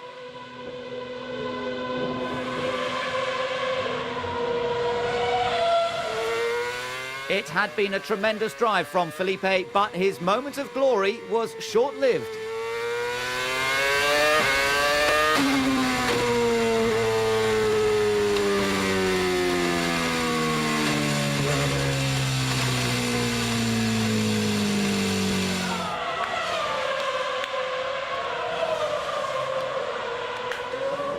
All thoughts of taking the lead in the championship went up in plumes of smoke.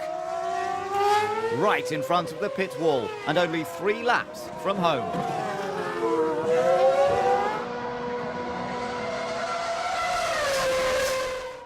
Massa was devastated. And so was his team.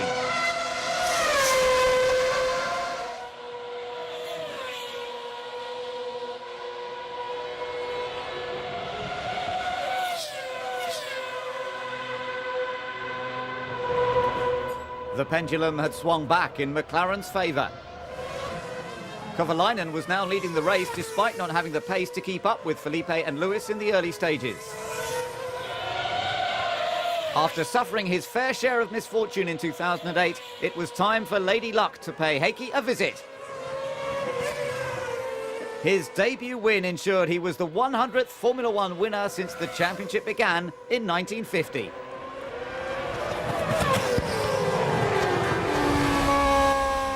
Welcome to the world of winning, Heikki. First of many. Well-deserved win. To finish first, you first got to finish. Well done. The many Finnish fans had plenty to smile about, and so did Timo Glock. He came back from his horrific crash in Germany for a well-earned second behind Heikki. Renault had a strong showing. Hamilton recovered well to finish fifth. BMW and Red Bull were completely off the pace, while an unfortunate Massa was classified 17th. After 28 starts in Formula One, Heikki got his first ever win.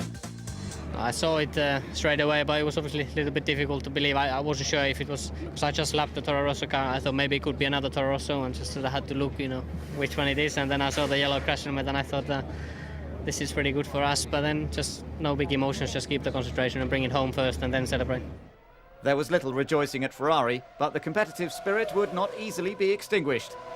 He passed Lewis about as easy as Lewis passed him last week, or 2 weeks ago, which I think Lewis commented that no Ferrari would come past him so easy. So we saw that, so we can cross that one off the list. And then I think, to use his words again, we pretty much destroyed him. So, always difficult to stomach, but we got to keep the morale and the spirit high, because we come here and we had the best car. We didn't do a fantastic qualifying. We knew that we lost a lot of time from being in traffic, so we knew that the pole was there. And in the end, that's the way it goes. It's Grand Prix racing. The latest setting for a street circuit was the America's Cup port in Valencia, eastern Spain.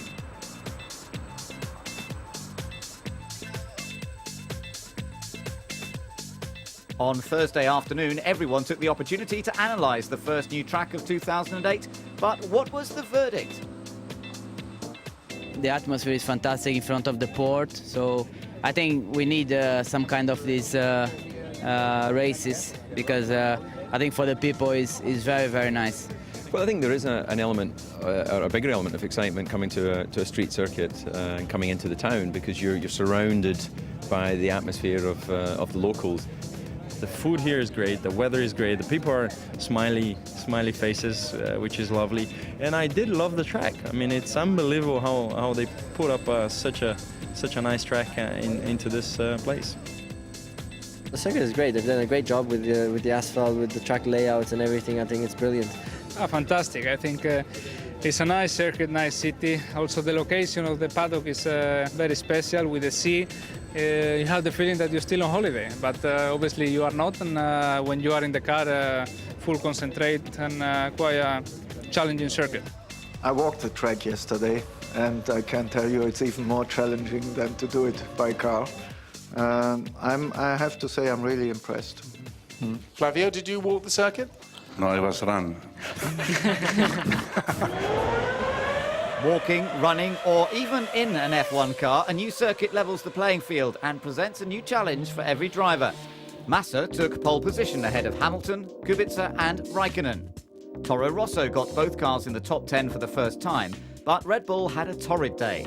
Alonso just missed out on the top 10. Nakajima got his best qualifying of the year, while Barrichello and Sutil opted to start from the pits. The Spanish fans turned up in their masses to see their hero Fernando Alonso at his second home race.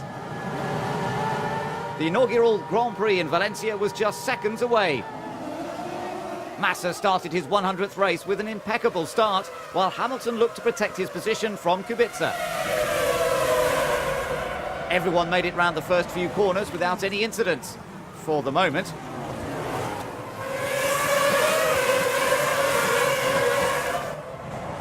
Nakajima lost several places at the start. When Alonso braked to avoid trouble, Kazuki made a calamitous mistake. Nakajima recovered, but there was little Renault could do for their Spanish hero, and he was forced to retire. Massa was on fine form and had pulled away from Hamilton and Kubica. Lewis had nearly pulled out of the race thanks to severe neck spasms and a bad case of the flu. But you couldn't tell from his driving.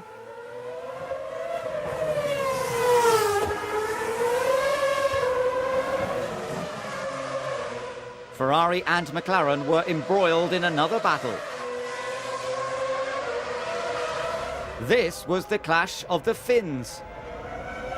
And it was Kovalainen who was fourth ahead of Raikkonen.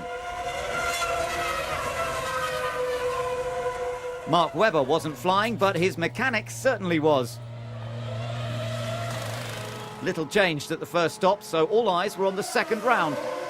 The leader was released right into the path of Adrian Sutil. No contact was made, but Ferrari was lucky to only receive a reprimand and a fine after the race. But Sutil's luck had run out. A mistake under braking meant he lost the rear and ended up in the barrier.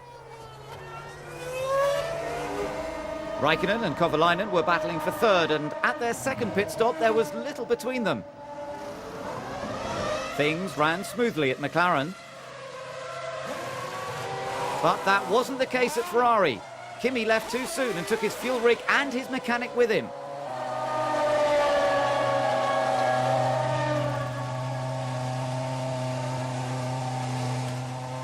Ferrari used a traffic light system rather than a lollipop, but Kimi didn't hang around until the light went green, and that's when disaster struck.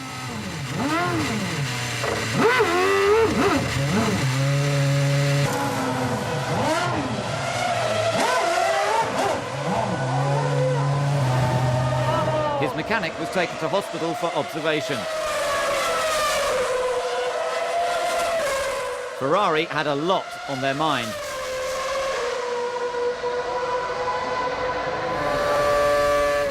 Kimi lost a place to Trulli thanks to his blunder, and just when things couldn't get any worse,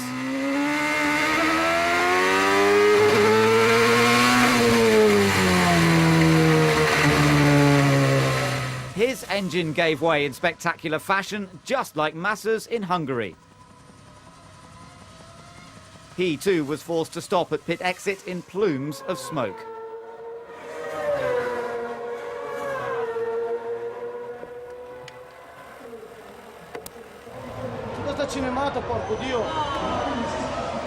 With 12 laps to go, would Massa suffer the same fate? There was no need to worry. It was a devastating drive from Felipe to win the first race in Valencia and the 9th of his career. The European Grand Prix has been held in many different locations, but it wasn't until now that Massa took the victory.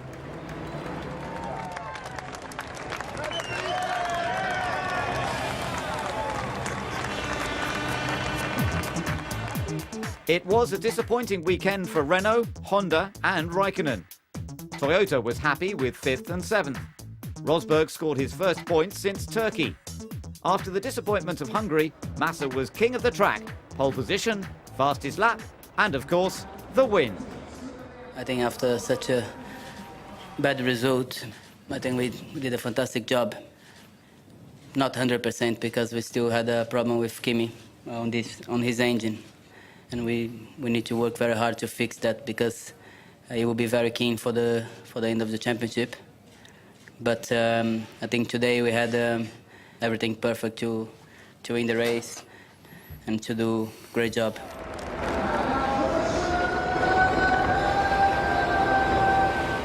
The win moved Massa ahead of Kimi and a step closer to leader Hamilton. Raikkonen's poor run let Kubica pile on the pressure, while Heidfeld failed to score once again. Ferrari still had the upper hand. Toyota edged away from Renault. There were questions to be asked at Red Bull, and Force India was still yet to score.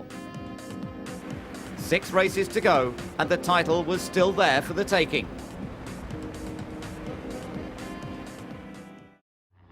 The 7-kilometre Spa-Francorchamps circuit in Belgium is a real favourite with the drivers, not least 3-times race winner Kimi Räikkönen.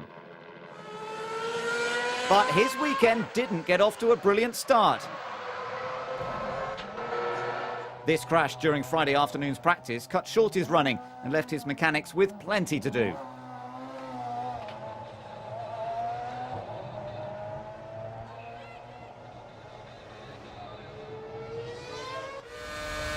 Bourdais also pushed too hard on Friday, but that didn't stop both Toro Rossos making it into qualifying 3 for the second consecutive race. The usual suspects did nothing to disprove suggestions that drivers are becoming too robotic. Räikkönen managed 4th ahead of Heidfeld and Alonso in the dry qualifying session. Kubica struggled and could only manage 8th, while Bourdais was 9th ahead of his teammate. Neither Toyota made it into the top 10 for only the 3rd time this season. A shower shortly before the start left the track damp in parts and dry in others. Negotiating the changing conditions was going to be the biggest battle for the 20 cars that lined up on the grid. The light sequence began and the engines started to roar. Trulli blasted through the field from 11th and was about to hassle the front runners. Until he was hit by Bourdais, while Kovalainen was going backwards after contact with Heidfeld. Nakajima went off on a tangent and hit Fisichella. Hamilton blazed the trail up Eau Rouge.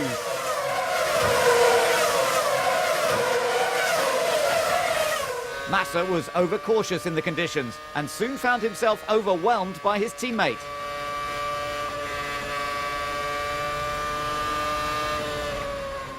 Kimi was under pressure and he needed this win. The track was still damp. Nevertheless, Räikkönen set about chasing Hamilton down. But Lewis was caught out into La Source and forced Kimi to take avoiding action.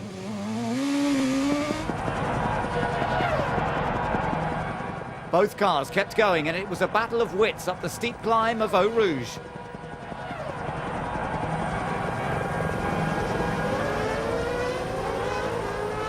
On the fastest part of the track, Kimi made his move.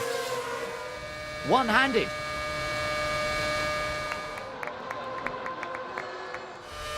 Kovalainen's first corner misfortunes left him playing catch-up.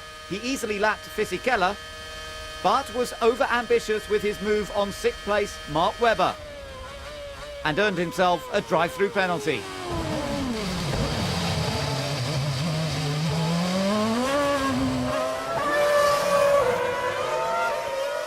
Both cars rejoined the race, but Nelson Piquet Jr. was out.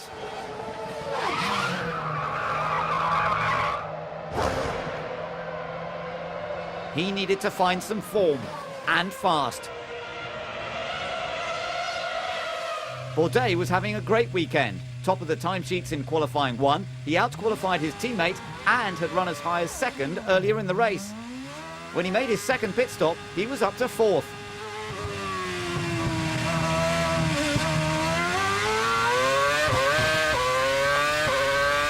But all eyes were on the weather. Rain was forecast, and on a track like Spa, when and where it would fall was not so easy to predict. Into the closing stages of the race and the track was getting damp. Räikkönen was struggling and Hamilton was reeling him in at quite a pace. 4 laps to go and the gap was visibly smaller.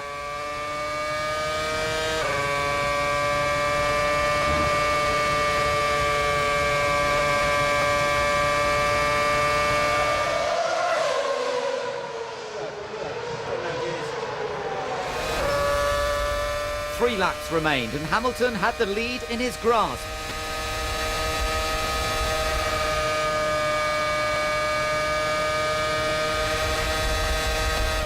Lewis made a lunge, but Kimi closed the door.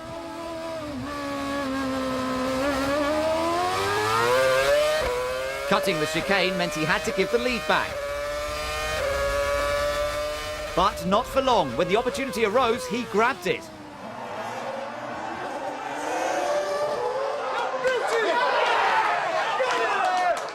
Ferrari couldn't believe it.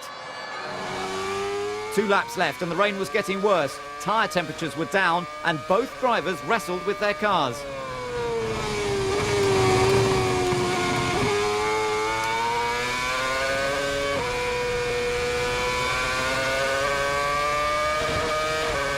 Hamilton led, but a wayward Rosberg nearly took them both out.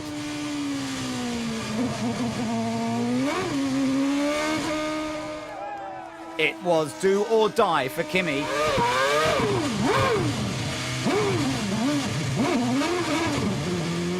Now Lewis headed the field again. The tension was unbearable. Raikkonen's reputation as the expert at Spa was at stake.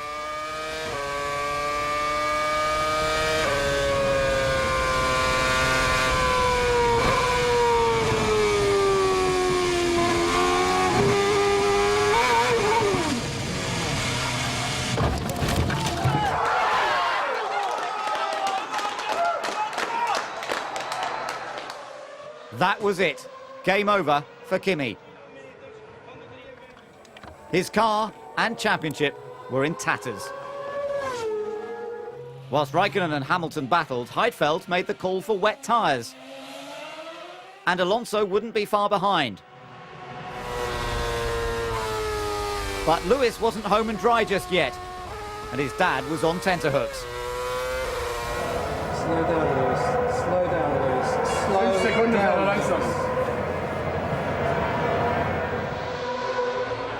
Raikkonen was out, but Massa still had a chance, lying in second place. But he needed a mistake from Hamilton.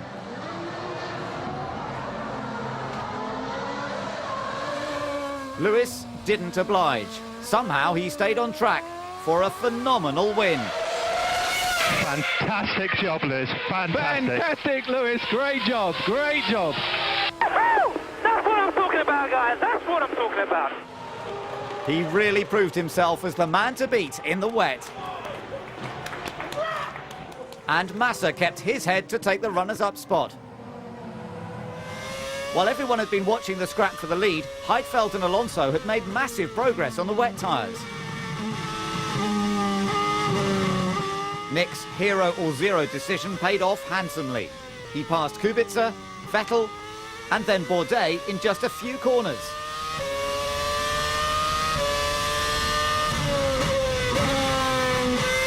The same tactic worked for Alonso. Bourdais dropped back when it mattered most. Then, just seconds before the checkered flag, Alonso breezed past Kubica.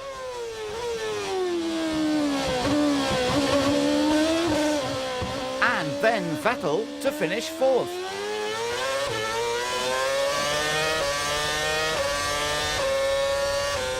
Bourdais was devastated with seventh when a podium could have been his. A drive-through penalty for Kovalainen's move on Webber dropped him back again. Then his gearbox failed on the very last lap, just as Hamilton sealed the victory. But the celebrations proved to be short-lived.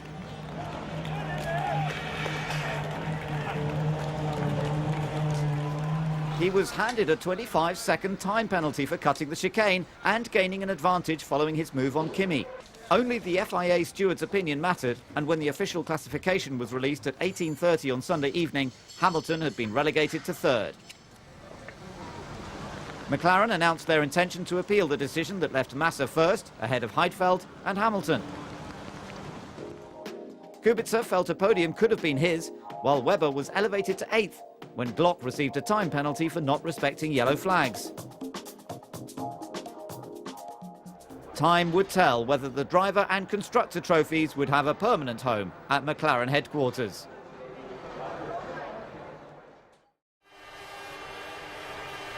Straight after the race in Belgium, Lewis was confident that he'd driven within the rules. One sense I'm not bothered because I know the rules and I was clear to stay by the rules and make sure that in a situation where I thought it was a bit unfair going into turn 18 on the exit, force wide, I enabled him back pass and I overtook him again. In doing that, I think I was fair, and so I don't have a worry in that sense, but knowing knowing the business, then it is a bit of a worry, but what can you do?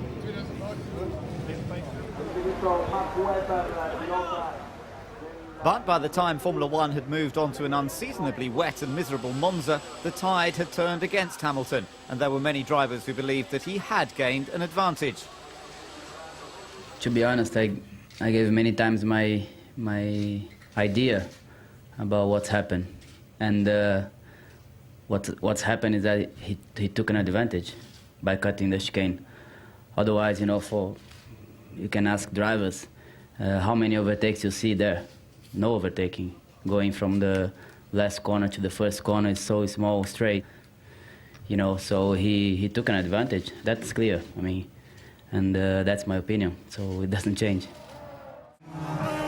Qualifying was all about timing, being out at the right time and on the right tyres. Raikkonen struggled in the conditions though and started 14th.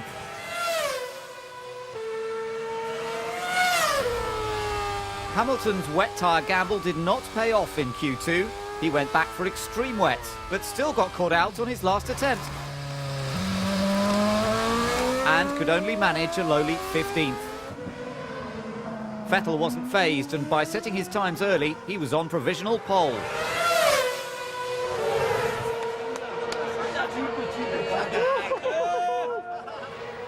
Only Massa could spoil his afternoon.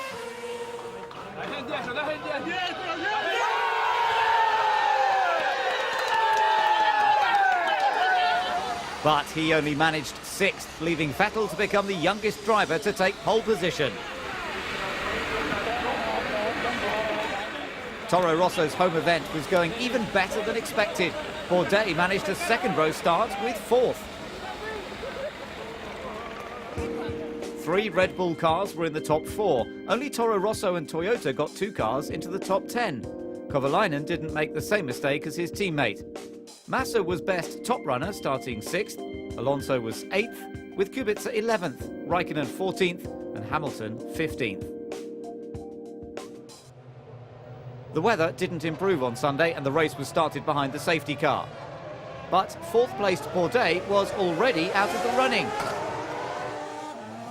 He didn't get first gear and then stalled. Everyone else got going, but he was a lap down before he even started.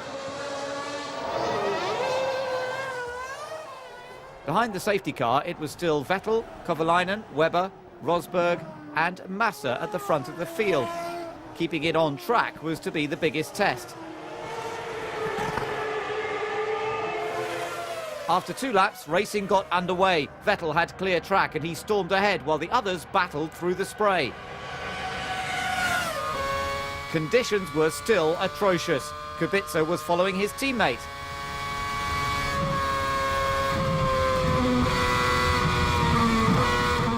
He didn't realise he'd relieved him of 9th place.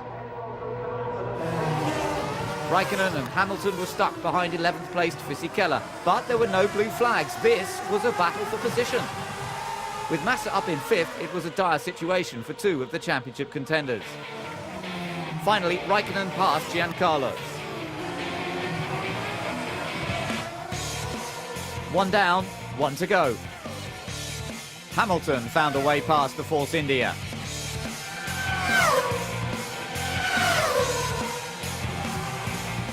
And then he made his move on the reigning champion.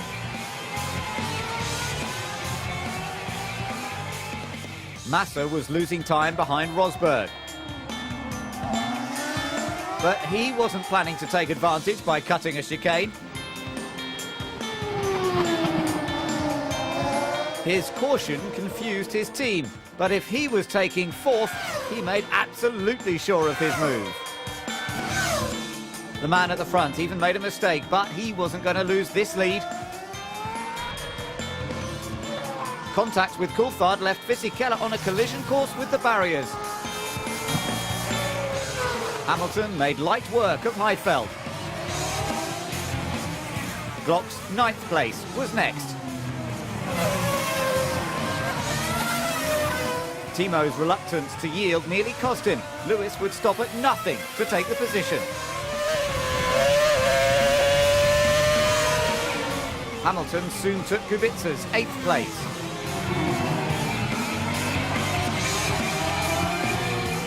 Then he tried a move on Trulli.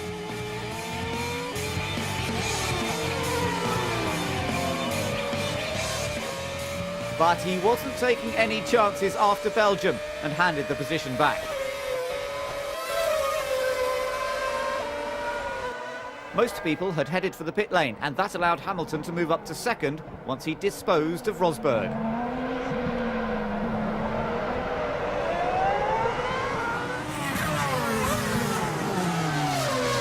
It wasn't long before he was homing in on Vettel.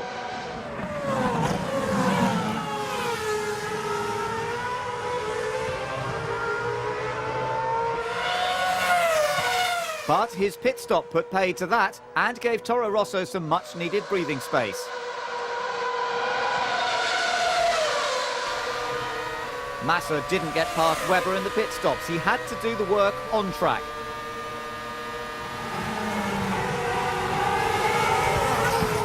And he did just that. He took the advantage while Webber was all in a spin.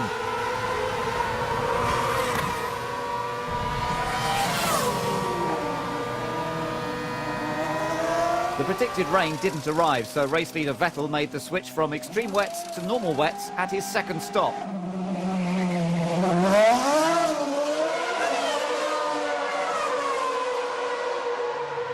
McLaren intended a one-stop strategy for Hamilton, but it was too dry for extreme wets, and he had to make the change.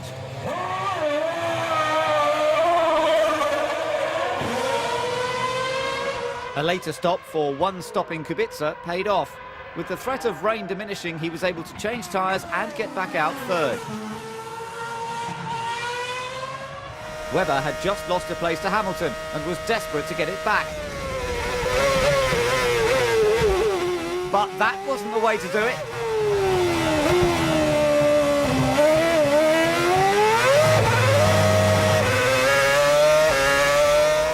Taking the shortcut meant the inevitable. He had to give the place back. Nakajima and Coulthard negotiated 12th place.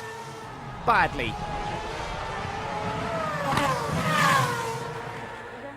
Vettel still led, but he wasn't home and dry just yet.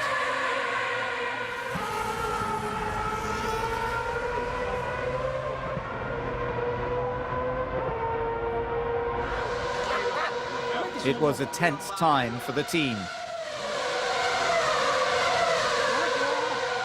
And the boss. But he calmly drove to become the 6th race winner of 2008. Toro Rosso were falling over themselves to see their man take the checkered flag. He was the youngest man to take pole. Now he was the youngest ever Formula One race winner.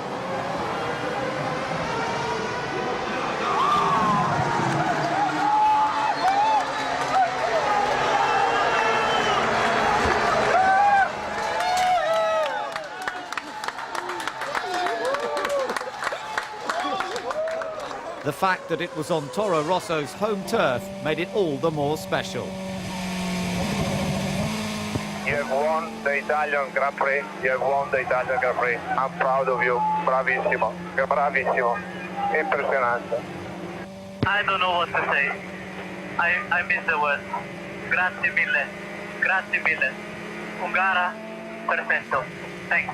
Wonderful race. Great job. Yeah!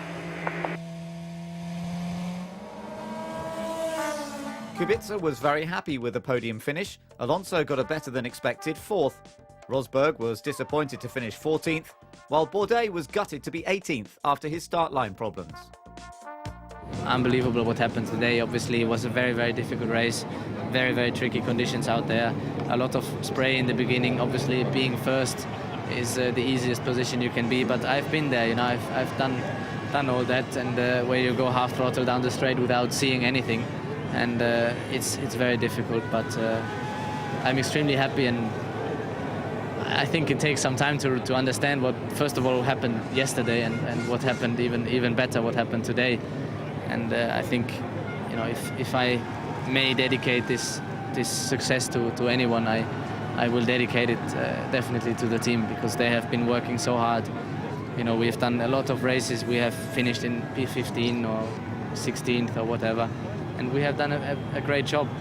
Obviously, you know, to give back with that kind of success and with that achievement, to give it back to the team is great. I mean, all the people working at home in Faenza, which is not far from here, obviously winning in Italy a home Grand Prix, even better. I mean, it's, you know, difficult to put in words.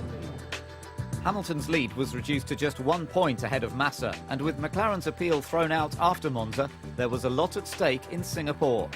Kubica still had a mathematical chance, but it was looking increasingly difficult for Kimi to retain his title, as he was now 21 points behind. McLaren were beginning to close on Ferrari in the constructors. Toyota and Renault were equal on points, and Toro Rosso was now ahead of Red Bull.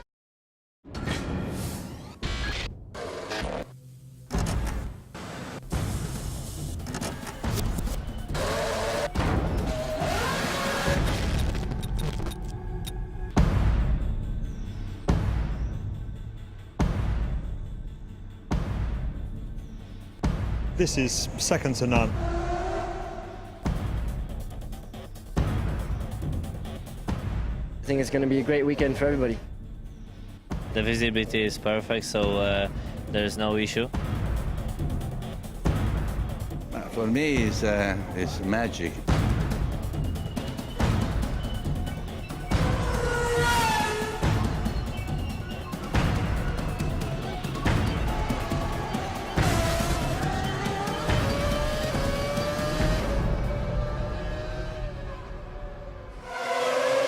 In qualifying, it was Renault that had the problems. Car stops me. The car stops.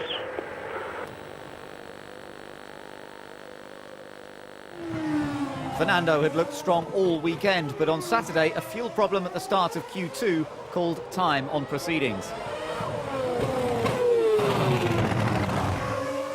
He was furious. All four championship contenders filled the first 4 spaces, but it was Felipe Massa who took the first pole position at night. Red Bull hoped for better luck in the race from 13th and 14th. Despite his problems, Alonso was 15th and still out-qualified his teammate like he had at every event in 2008.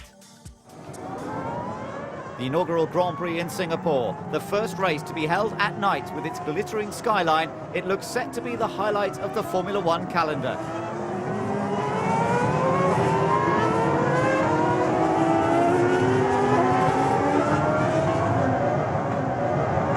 As the cars took their places, the excitement got a little too much for Piquet. A new track was anybody's game. But when the lights went out, Massa pulled away brilliantly. Hamilton could do nothing about the Ferrari and focused his attention on Raikkonen. Kubica and Kovalainen squabbled for position, and it was Heikki who lost. The one stopping Trulli was holding up many drivers. Nico Rosberg had to get past for 9th.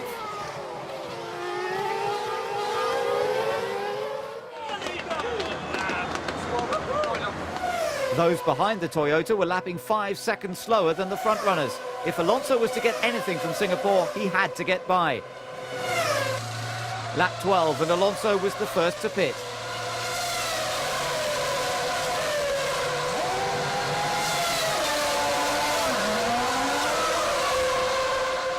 And Renault's gamble looked to have paid off when Piquet crashed heavily and brought out the safety car.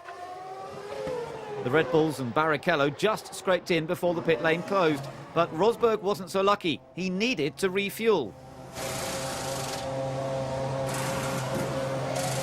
He wasn't the only one. Kubica needed to pit, and both would get a stop-go penalty.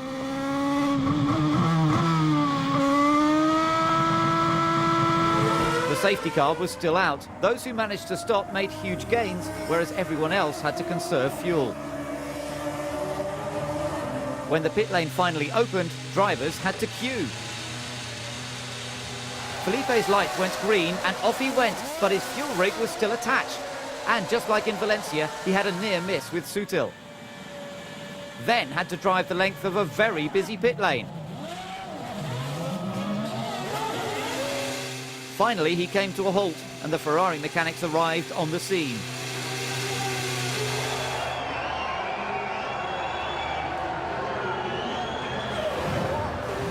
Red, amber, then the mechanic at the front said green to go.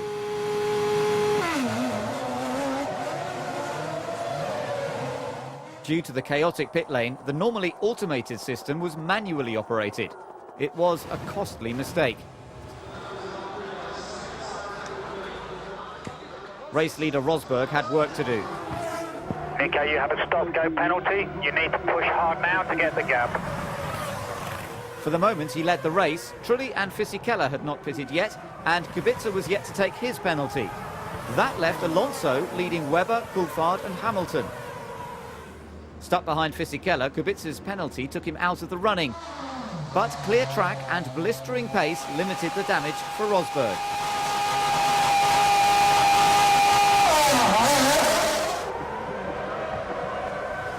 And helped him rejoin an incredible third.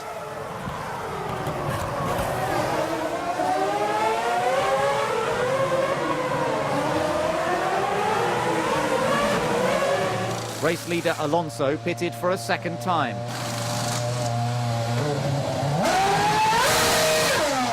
Track position was vital, with 20 laps to go.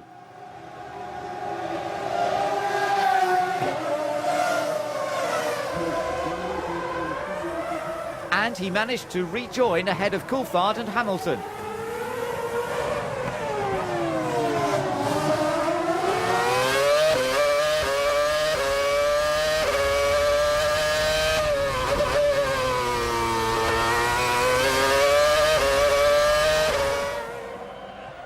Lewis lined him up for a move, but DC was headed into the pits anyway.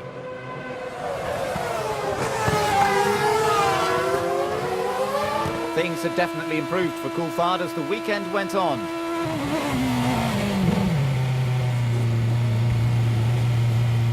But a miscommunication meant he was released before the fuel rig was.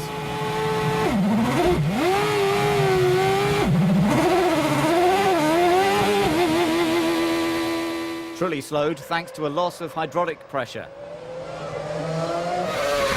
Massa tried to avoid him and got in a spin. Sutil tried to avoid him and crashed. Massa's disastrous pit stop ruined Raikkonen's evening as well. He wasn't making much progress from fifth. That nailed it.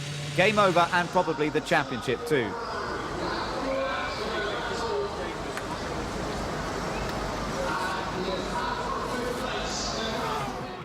The crowd reached fever pitch as race leader Alonso took the final corners towards victory. Who would have predicted that on Saturday night?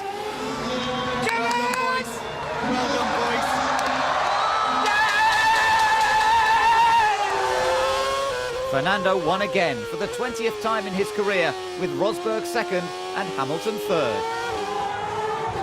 Unbelievably, it was Renault's first win since Japan 2006, but at least Piquet played a part in it.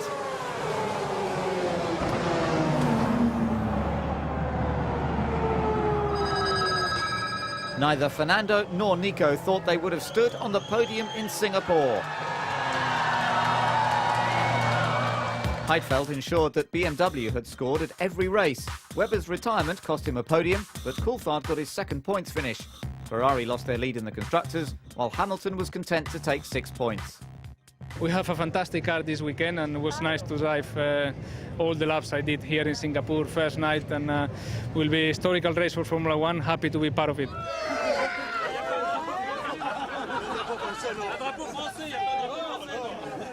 I think we all remember now how much we enjoy winning, so you know, it just reinforces it's been a hard couple of years. Yeah, what, 23 months since we last won a race, and it's a nice feeling.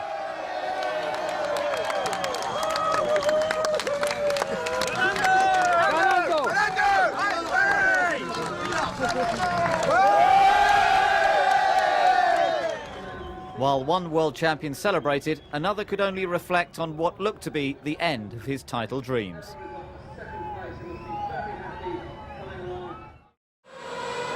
With 7 points separating the top two in the title hunt, qualifying was no laughing matter in Japan.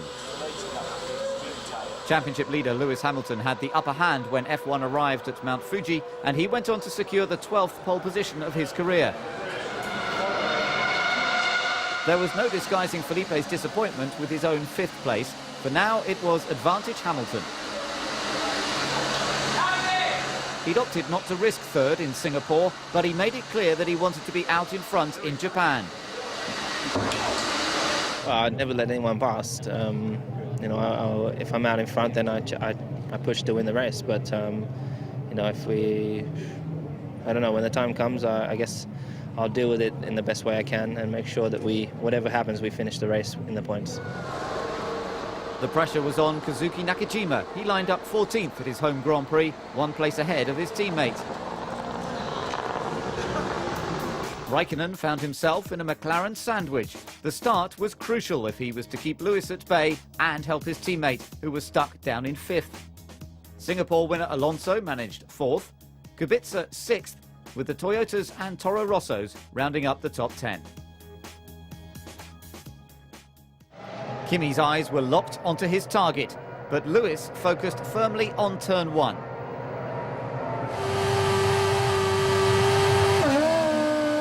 Hamilton did not get a good start, and Raikkonen easily got the jump on him. Lewis would not accept defeat. He locked up and flat-spotted his tyre, sending him and several others wide at turn 1. Kubica and Alonso saw an opportunity and swooped into the lead. Another slip-up from Hamilton lost him 4 more places. It was a first-lap disaster. Some bumping and grinding for Coulthard left his suspension damaged and got him into trouble with Nakajima. The Japanese driver was lucky to avoid a second hit when the Red Bull lost control. And DC miraculously escaped without serious injury. The championship rivals found themselves battling on track, side by side, and it all got too much.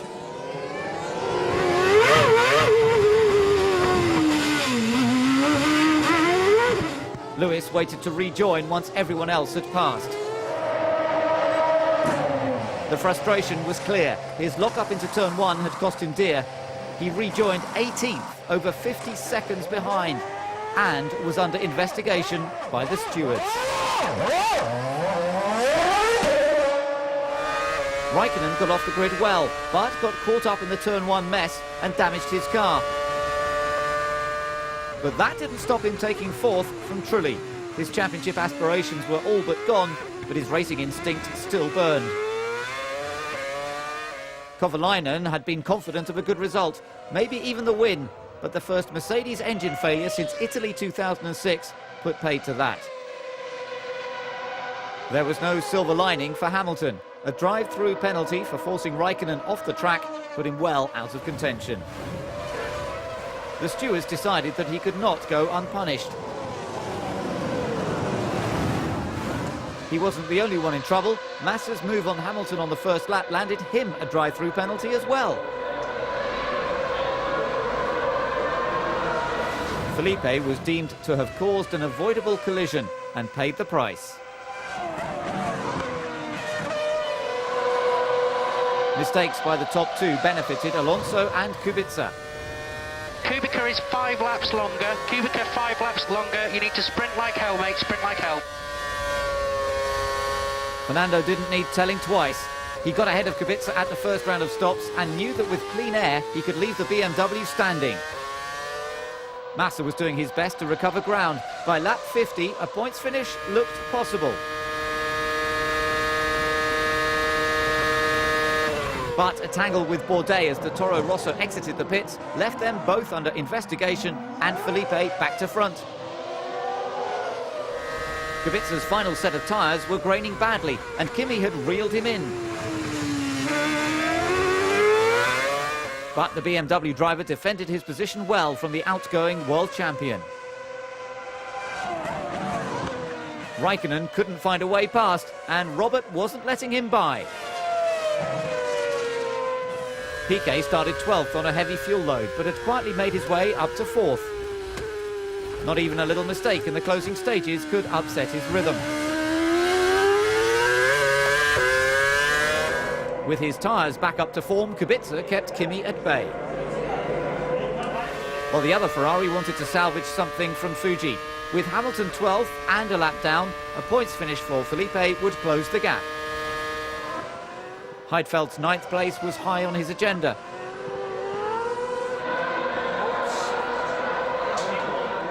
With only 2 laps to go, Mark Webber was his next victim. He used every single bit of track to take 8th from the Red Bull. And earned himself a point.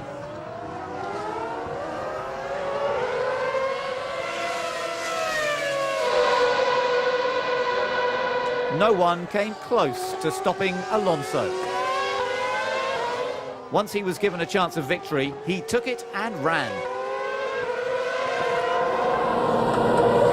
Fantastico Fernando, grande, Piquet quarto, bravissimo. Luck might have played a part in Singapore, but Japan was down to the pace of the car and the driver behind the wheel. While Kubica punched well above his weight and slammed himself right back into contention for the championship. Well done, mate. Fantastic drive, fantastic. 2 in a row. Yes! Thank you, guys. Wow. Woo!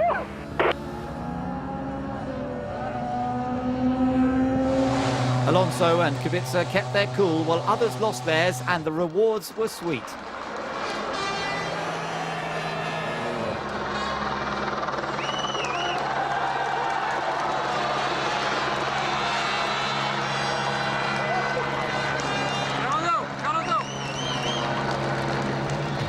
Raikkonen was 3rd ahead of Piquet, Trulli and Vettel. Hamilton limped home a disappointing 12th, while Massa was elevated to 7th after the race following a time penalty for Bourdais. It had been a good race for Sebastian. He exited from his 2nd pit stop and was battling for position with Felipe's Ferrari, but it wasn't to be.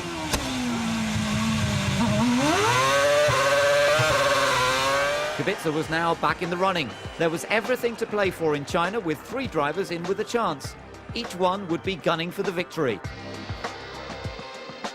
Ferrari retook the lead of the constructors. McLaren failed to score for only the 2nd time this season, and BMW were hot on their heels, while Renault edged away from Toyota.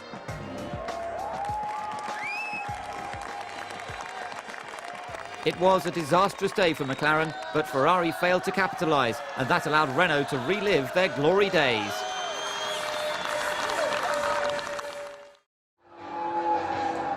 Toyota had high hopes for a Shanghai surprise when Trulli got amongst the top guys in Friday's 2nd practice.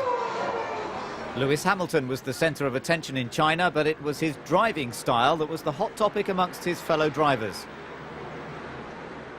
In the last race, yeah, it was a racing maneuver and it didn't pull off, but you know, that's motor racing. What can you do? And I don't plan on changing my approach. Not necessary. Robert, can I ask you, you made some comments last week about Lewis's driving at Monza. Said that some of his overtaking was dangerous. Can I ask you to comment further on that and whether you have discussed this directly with Lewis? I think there is nothing to comment more. When one driver is overtaking the other one and crossing his line just in front of his wheel, is quite dangerous, especially if someone behind has to lift off. I mean, I have been involved in the accident, which similar situation in Canada, and I know what it means when the wheels are hit, front wheel hit rear wheel, and it's just, from in my point of view, quite dangerous. But I just say this: I have, you know, until nothing will happen, everything is fine. But if something will happen, then I think everybody will realize. That's all. Hamilton's former teammate, Fernando Alonso, was asked to clarify comments he'd made that suggested he would help Massa's title charge. nothing against Luis. You know, I have a great respect from him. I think he has great respect for me as well, and we have a good relationship. But I think it's like soccer, you know, when it plays two teams, you know, and one you always prefer that one wins, you know, and it's the same for me. You know, if Ferrari wins, I will be more happy. If McLaren wins, okay. Why? Well, because I think last year the problems I had in McLaren, the people I know them more or less, you know, I prefer they don't win because they don't deserve it. Hamilton made his championship intentions clear. He took his 7th pole position, 3/10 ahead of Kimi, while Robert Kubica saw his championship flounder when he didn't even make it into the top 10. Hamilton and Raikkonen lined up just like in Fuji, but Lewis could not afford to make the same mistakes in Shanghai. Massa had to get the jump at the start and keep the pressure on the McLaren, but how far would his teammate go to help him? Alonso wanted to get in the mix from 4th, while penalties for Heidfeld and Webber compromised their races. Kovalainen hoped it was just smoke and no fire. A good start could extinguish Massa's charge. The top 3 slotted into position while Heikki stormed ahead and got alongside Alonso. He even had a look at Felipe's Ferrari.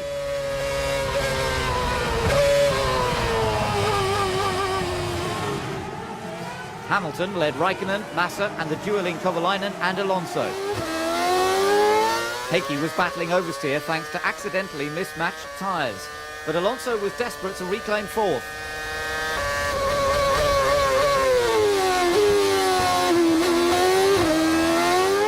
It was a relentless battle. But it gave Ron Dennis something to smile about.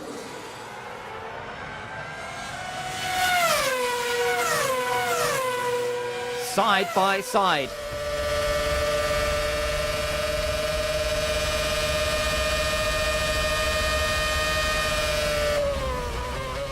They might have swapped teams in 2008, but Alonso was not going to let them swap track position.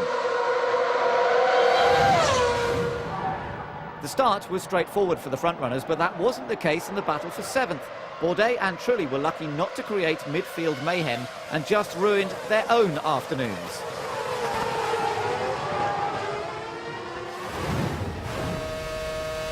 Webber's grid penalty left him with lots to do. Barrichello's 10th place looked like an easy target, but a feisty Rubens made up places at the start and put up quite a fight against the Red Bull.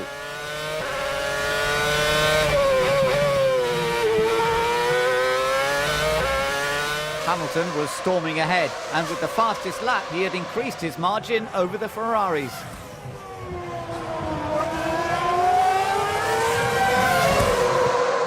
Kubica hoped to gain positions with a long first stint, but when he rejoined 9th, it was clear his valiant championship challenge was all but over. It was a straight fight between Hamilton and Massa. The second pit stop window approached, but Kovalainen had already hit a stumbling block. A right front puncture ruined his race and left him crawling back to the pits. Heikki stopped for repairs, but was it an isolated incident? 3 laps later, his teammate was in for his second scheduled stop, and the team looked unconcerned.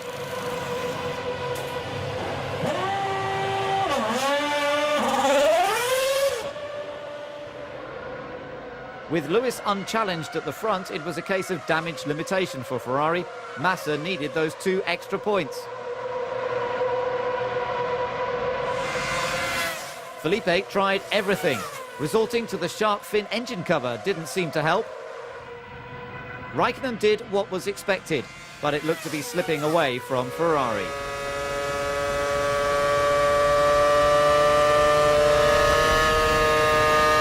With 7 laps to go, Felipe got a run on Kimi and earned himself 2 extra valuable points. The bad day ended early for Kovalainen. The team opted to retire him thanks to a loss of hydraulic pressure. Good fortune looked more favourably on his teammate. No one came close to challenging him, and he firmly put all memories of last year well behind him with a dominating victory. pole position, fastest lap, and the race win. Tremendous, Lewis. Fantastic race. Lots of discipline. This is what we have to carry into Brazil. Let's keep the discipline going. Ferrari just didn't have the pace to challenge McLaren in Shanghai, and there were just 2 weeks left to regroup. The textbook victory put Lewis on the brink of becoming the youngest Formula One world champion.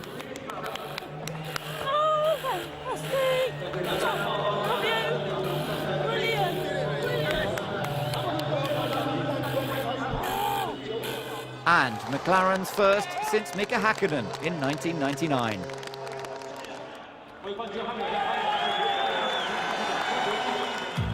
Kubica's 6th place was not enough to keep his slim championship hopes alive.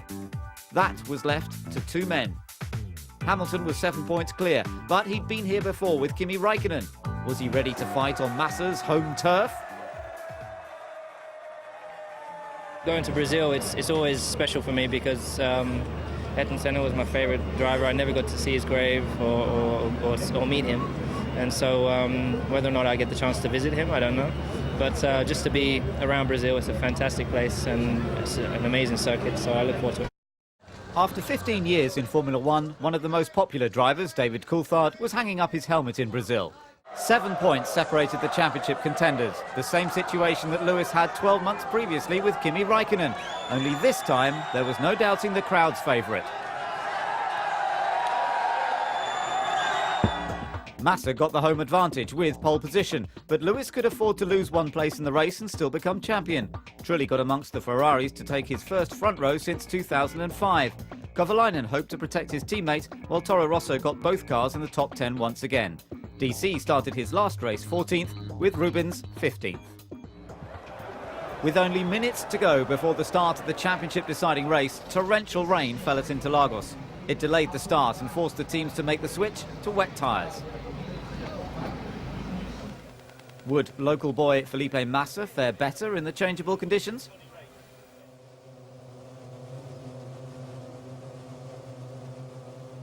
Or could Lewis Hamilton become the youngest ever Formula One world champion? It was a straight fight. Hamilton versus Massa. Felipe got away well, while Kovalainen kept Alonso and Vettel at bay to keep his teammate safe.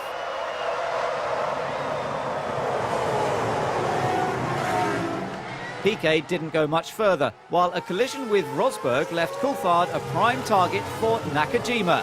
Again. Heikki lost his early momentum and found himself at the mercy of Sebastian and then Fernando.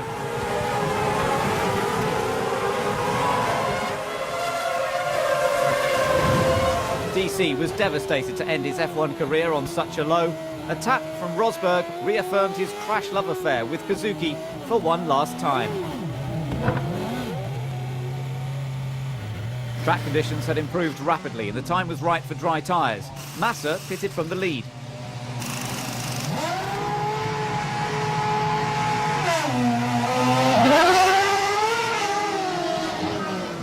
One lap later, and it was the current top 3, Trulli, Räikkönen and Hamilton, who took to the pits.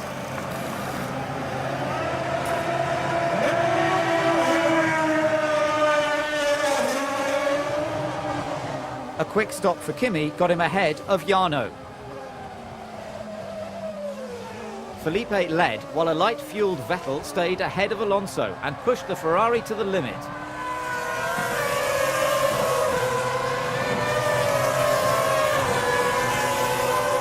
Räikkönen slotted in 4th ahead of Fisichella, whose early stop for dries had paid dividends. Lewis was the biggest loser. He was now 7th behind Trulli. 5th was required, so he duly made progress at Jarno's expense.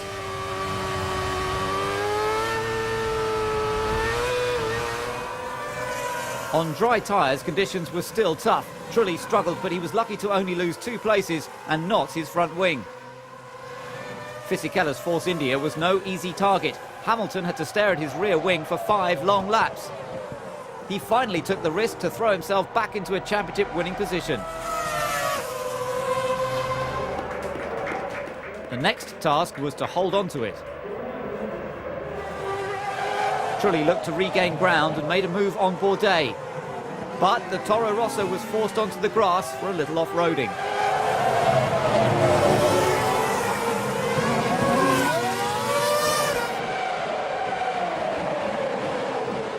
Lap 51, and Vettel was in for his third stop. He was out of sync with the rest of the field. Where would he come into play at the end of the race?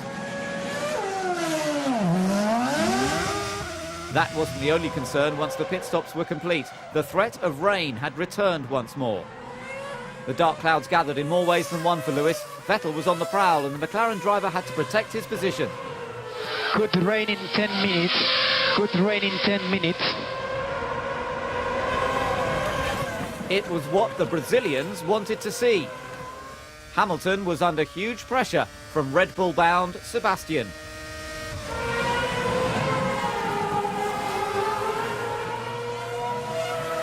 The Monza race winner was flying and looked set to help Massa's championship aspirations.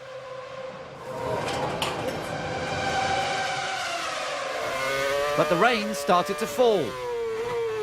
There were two options: hit and lose track position, or risk sliding off. Hamilton waited as long as he could, but with 5 laps to go, he pitted for wets. Vettel was battling him for position, and he too made the change.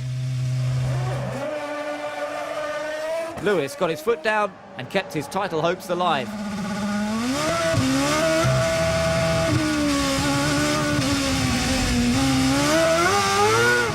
Massa waited one more lap, then he came in. The win was crucial, but even that would not guarantee the number 1 on his car in 2009.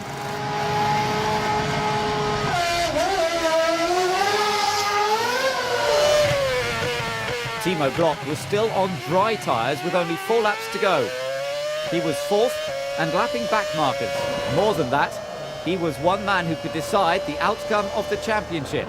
Vettel was the other, and in the worsening conditions he was blisteringly quick and right up behind Hamilton.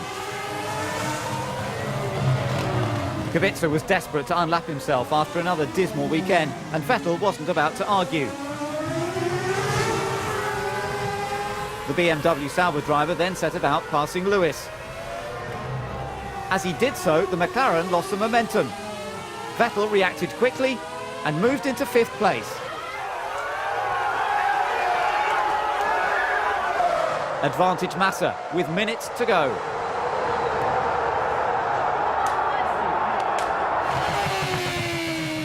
Or was it? The rain got heavier and Glock was struggling.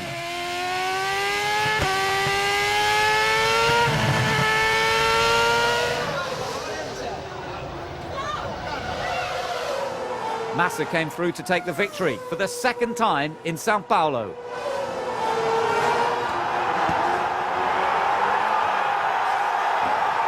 The Brazilians went mad.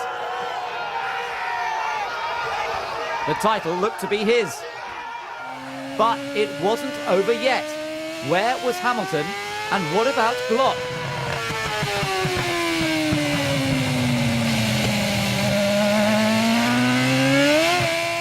Timo's gamble had failed to help Massa. Hamilton snatched back 5th with just seconds remaining.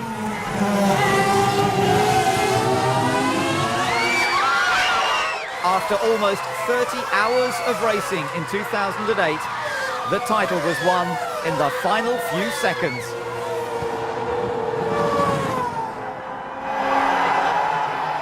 Ferrari thought they had it.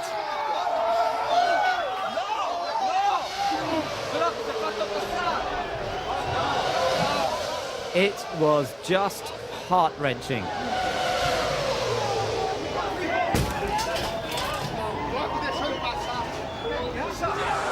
No one could believe what had happened.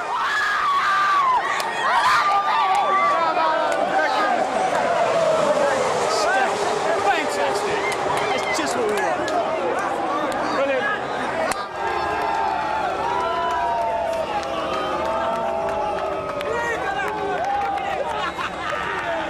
It was all about the championship. 5th place, just 5 seconds ahead of Glock, was enough to make Lewis the youngest ever Formula One world champion. Piquet didn't make it to the end of his home race, while Coulthard was gutted not to sign off in style. But he wasn't the only one. We finished in the front, and we have to be very proud about that. And unfortunately, we missed 1 point. And but that's racing. I mean, we need to be proud. We need to be proud about our job. We need to be proud about our race and our championship. It was one of the toughest races of his career, and the emotions were overwhelming. Insane. I can't believe I'm standing here world champion. I can't believe it. Did you know all that was going on the last lap? I did. I could see Vettel behind me, and I was trying to keep the car on the track, and I was struggling. You know, my tires were shot. I was on such a heavy fuel load at the time, and he did a fantastic job.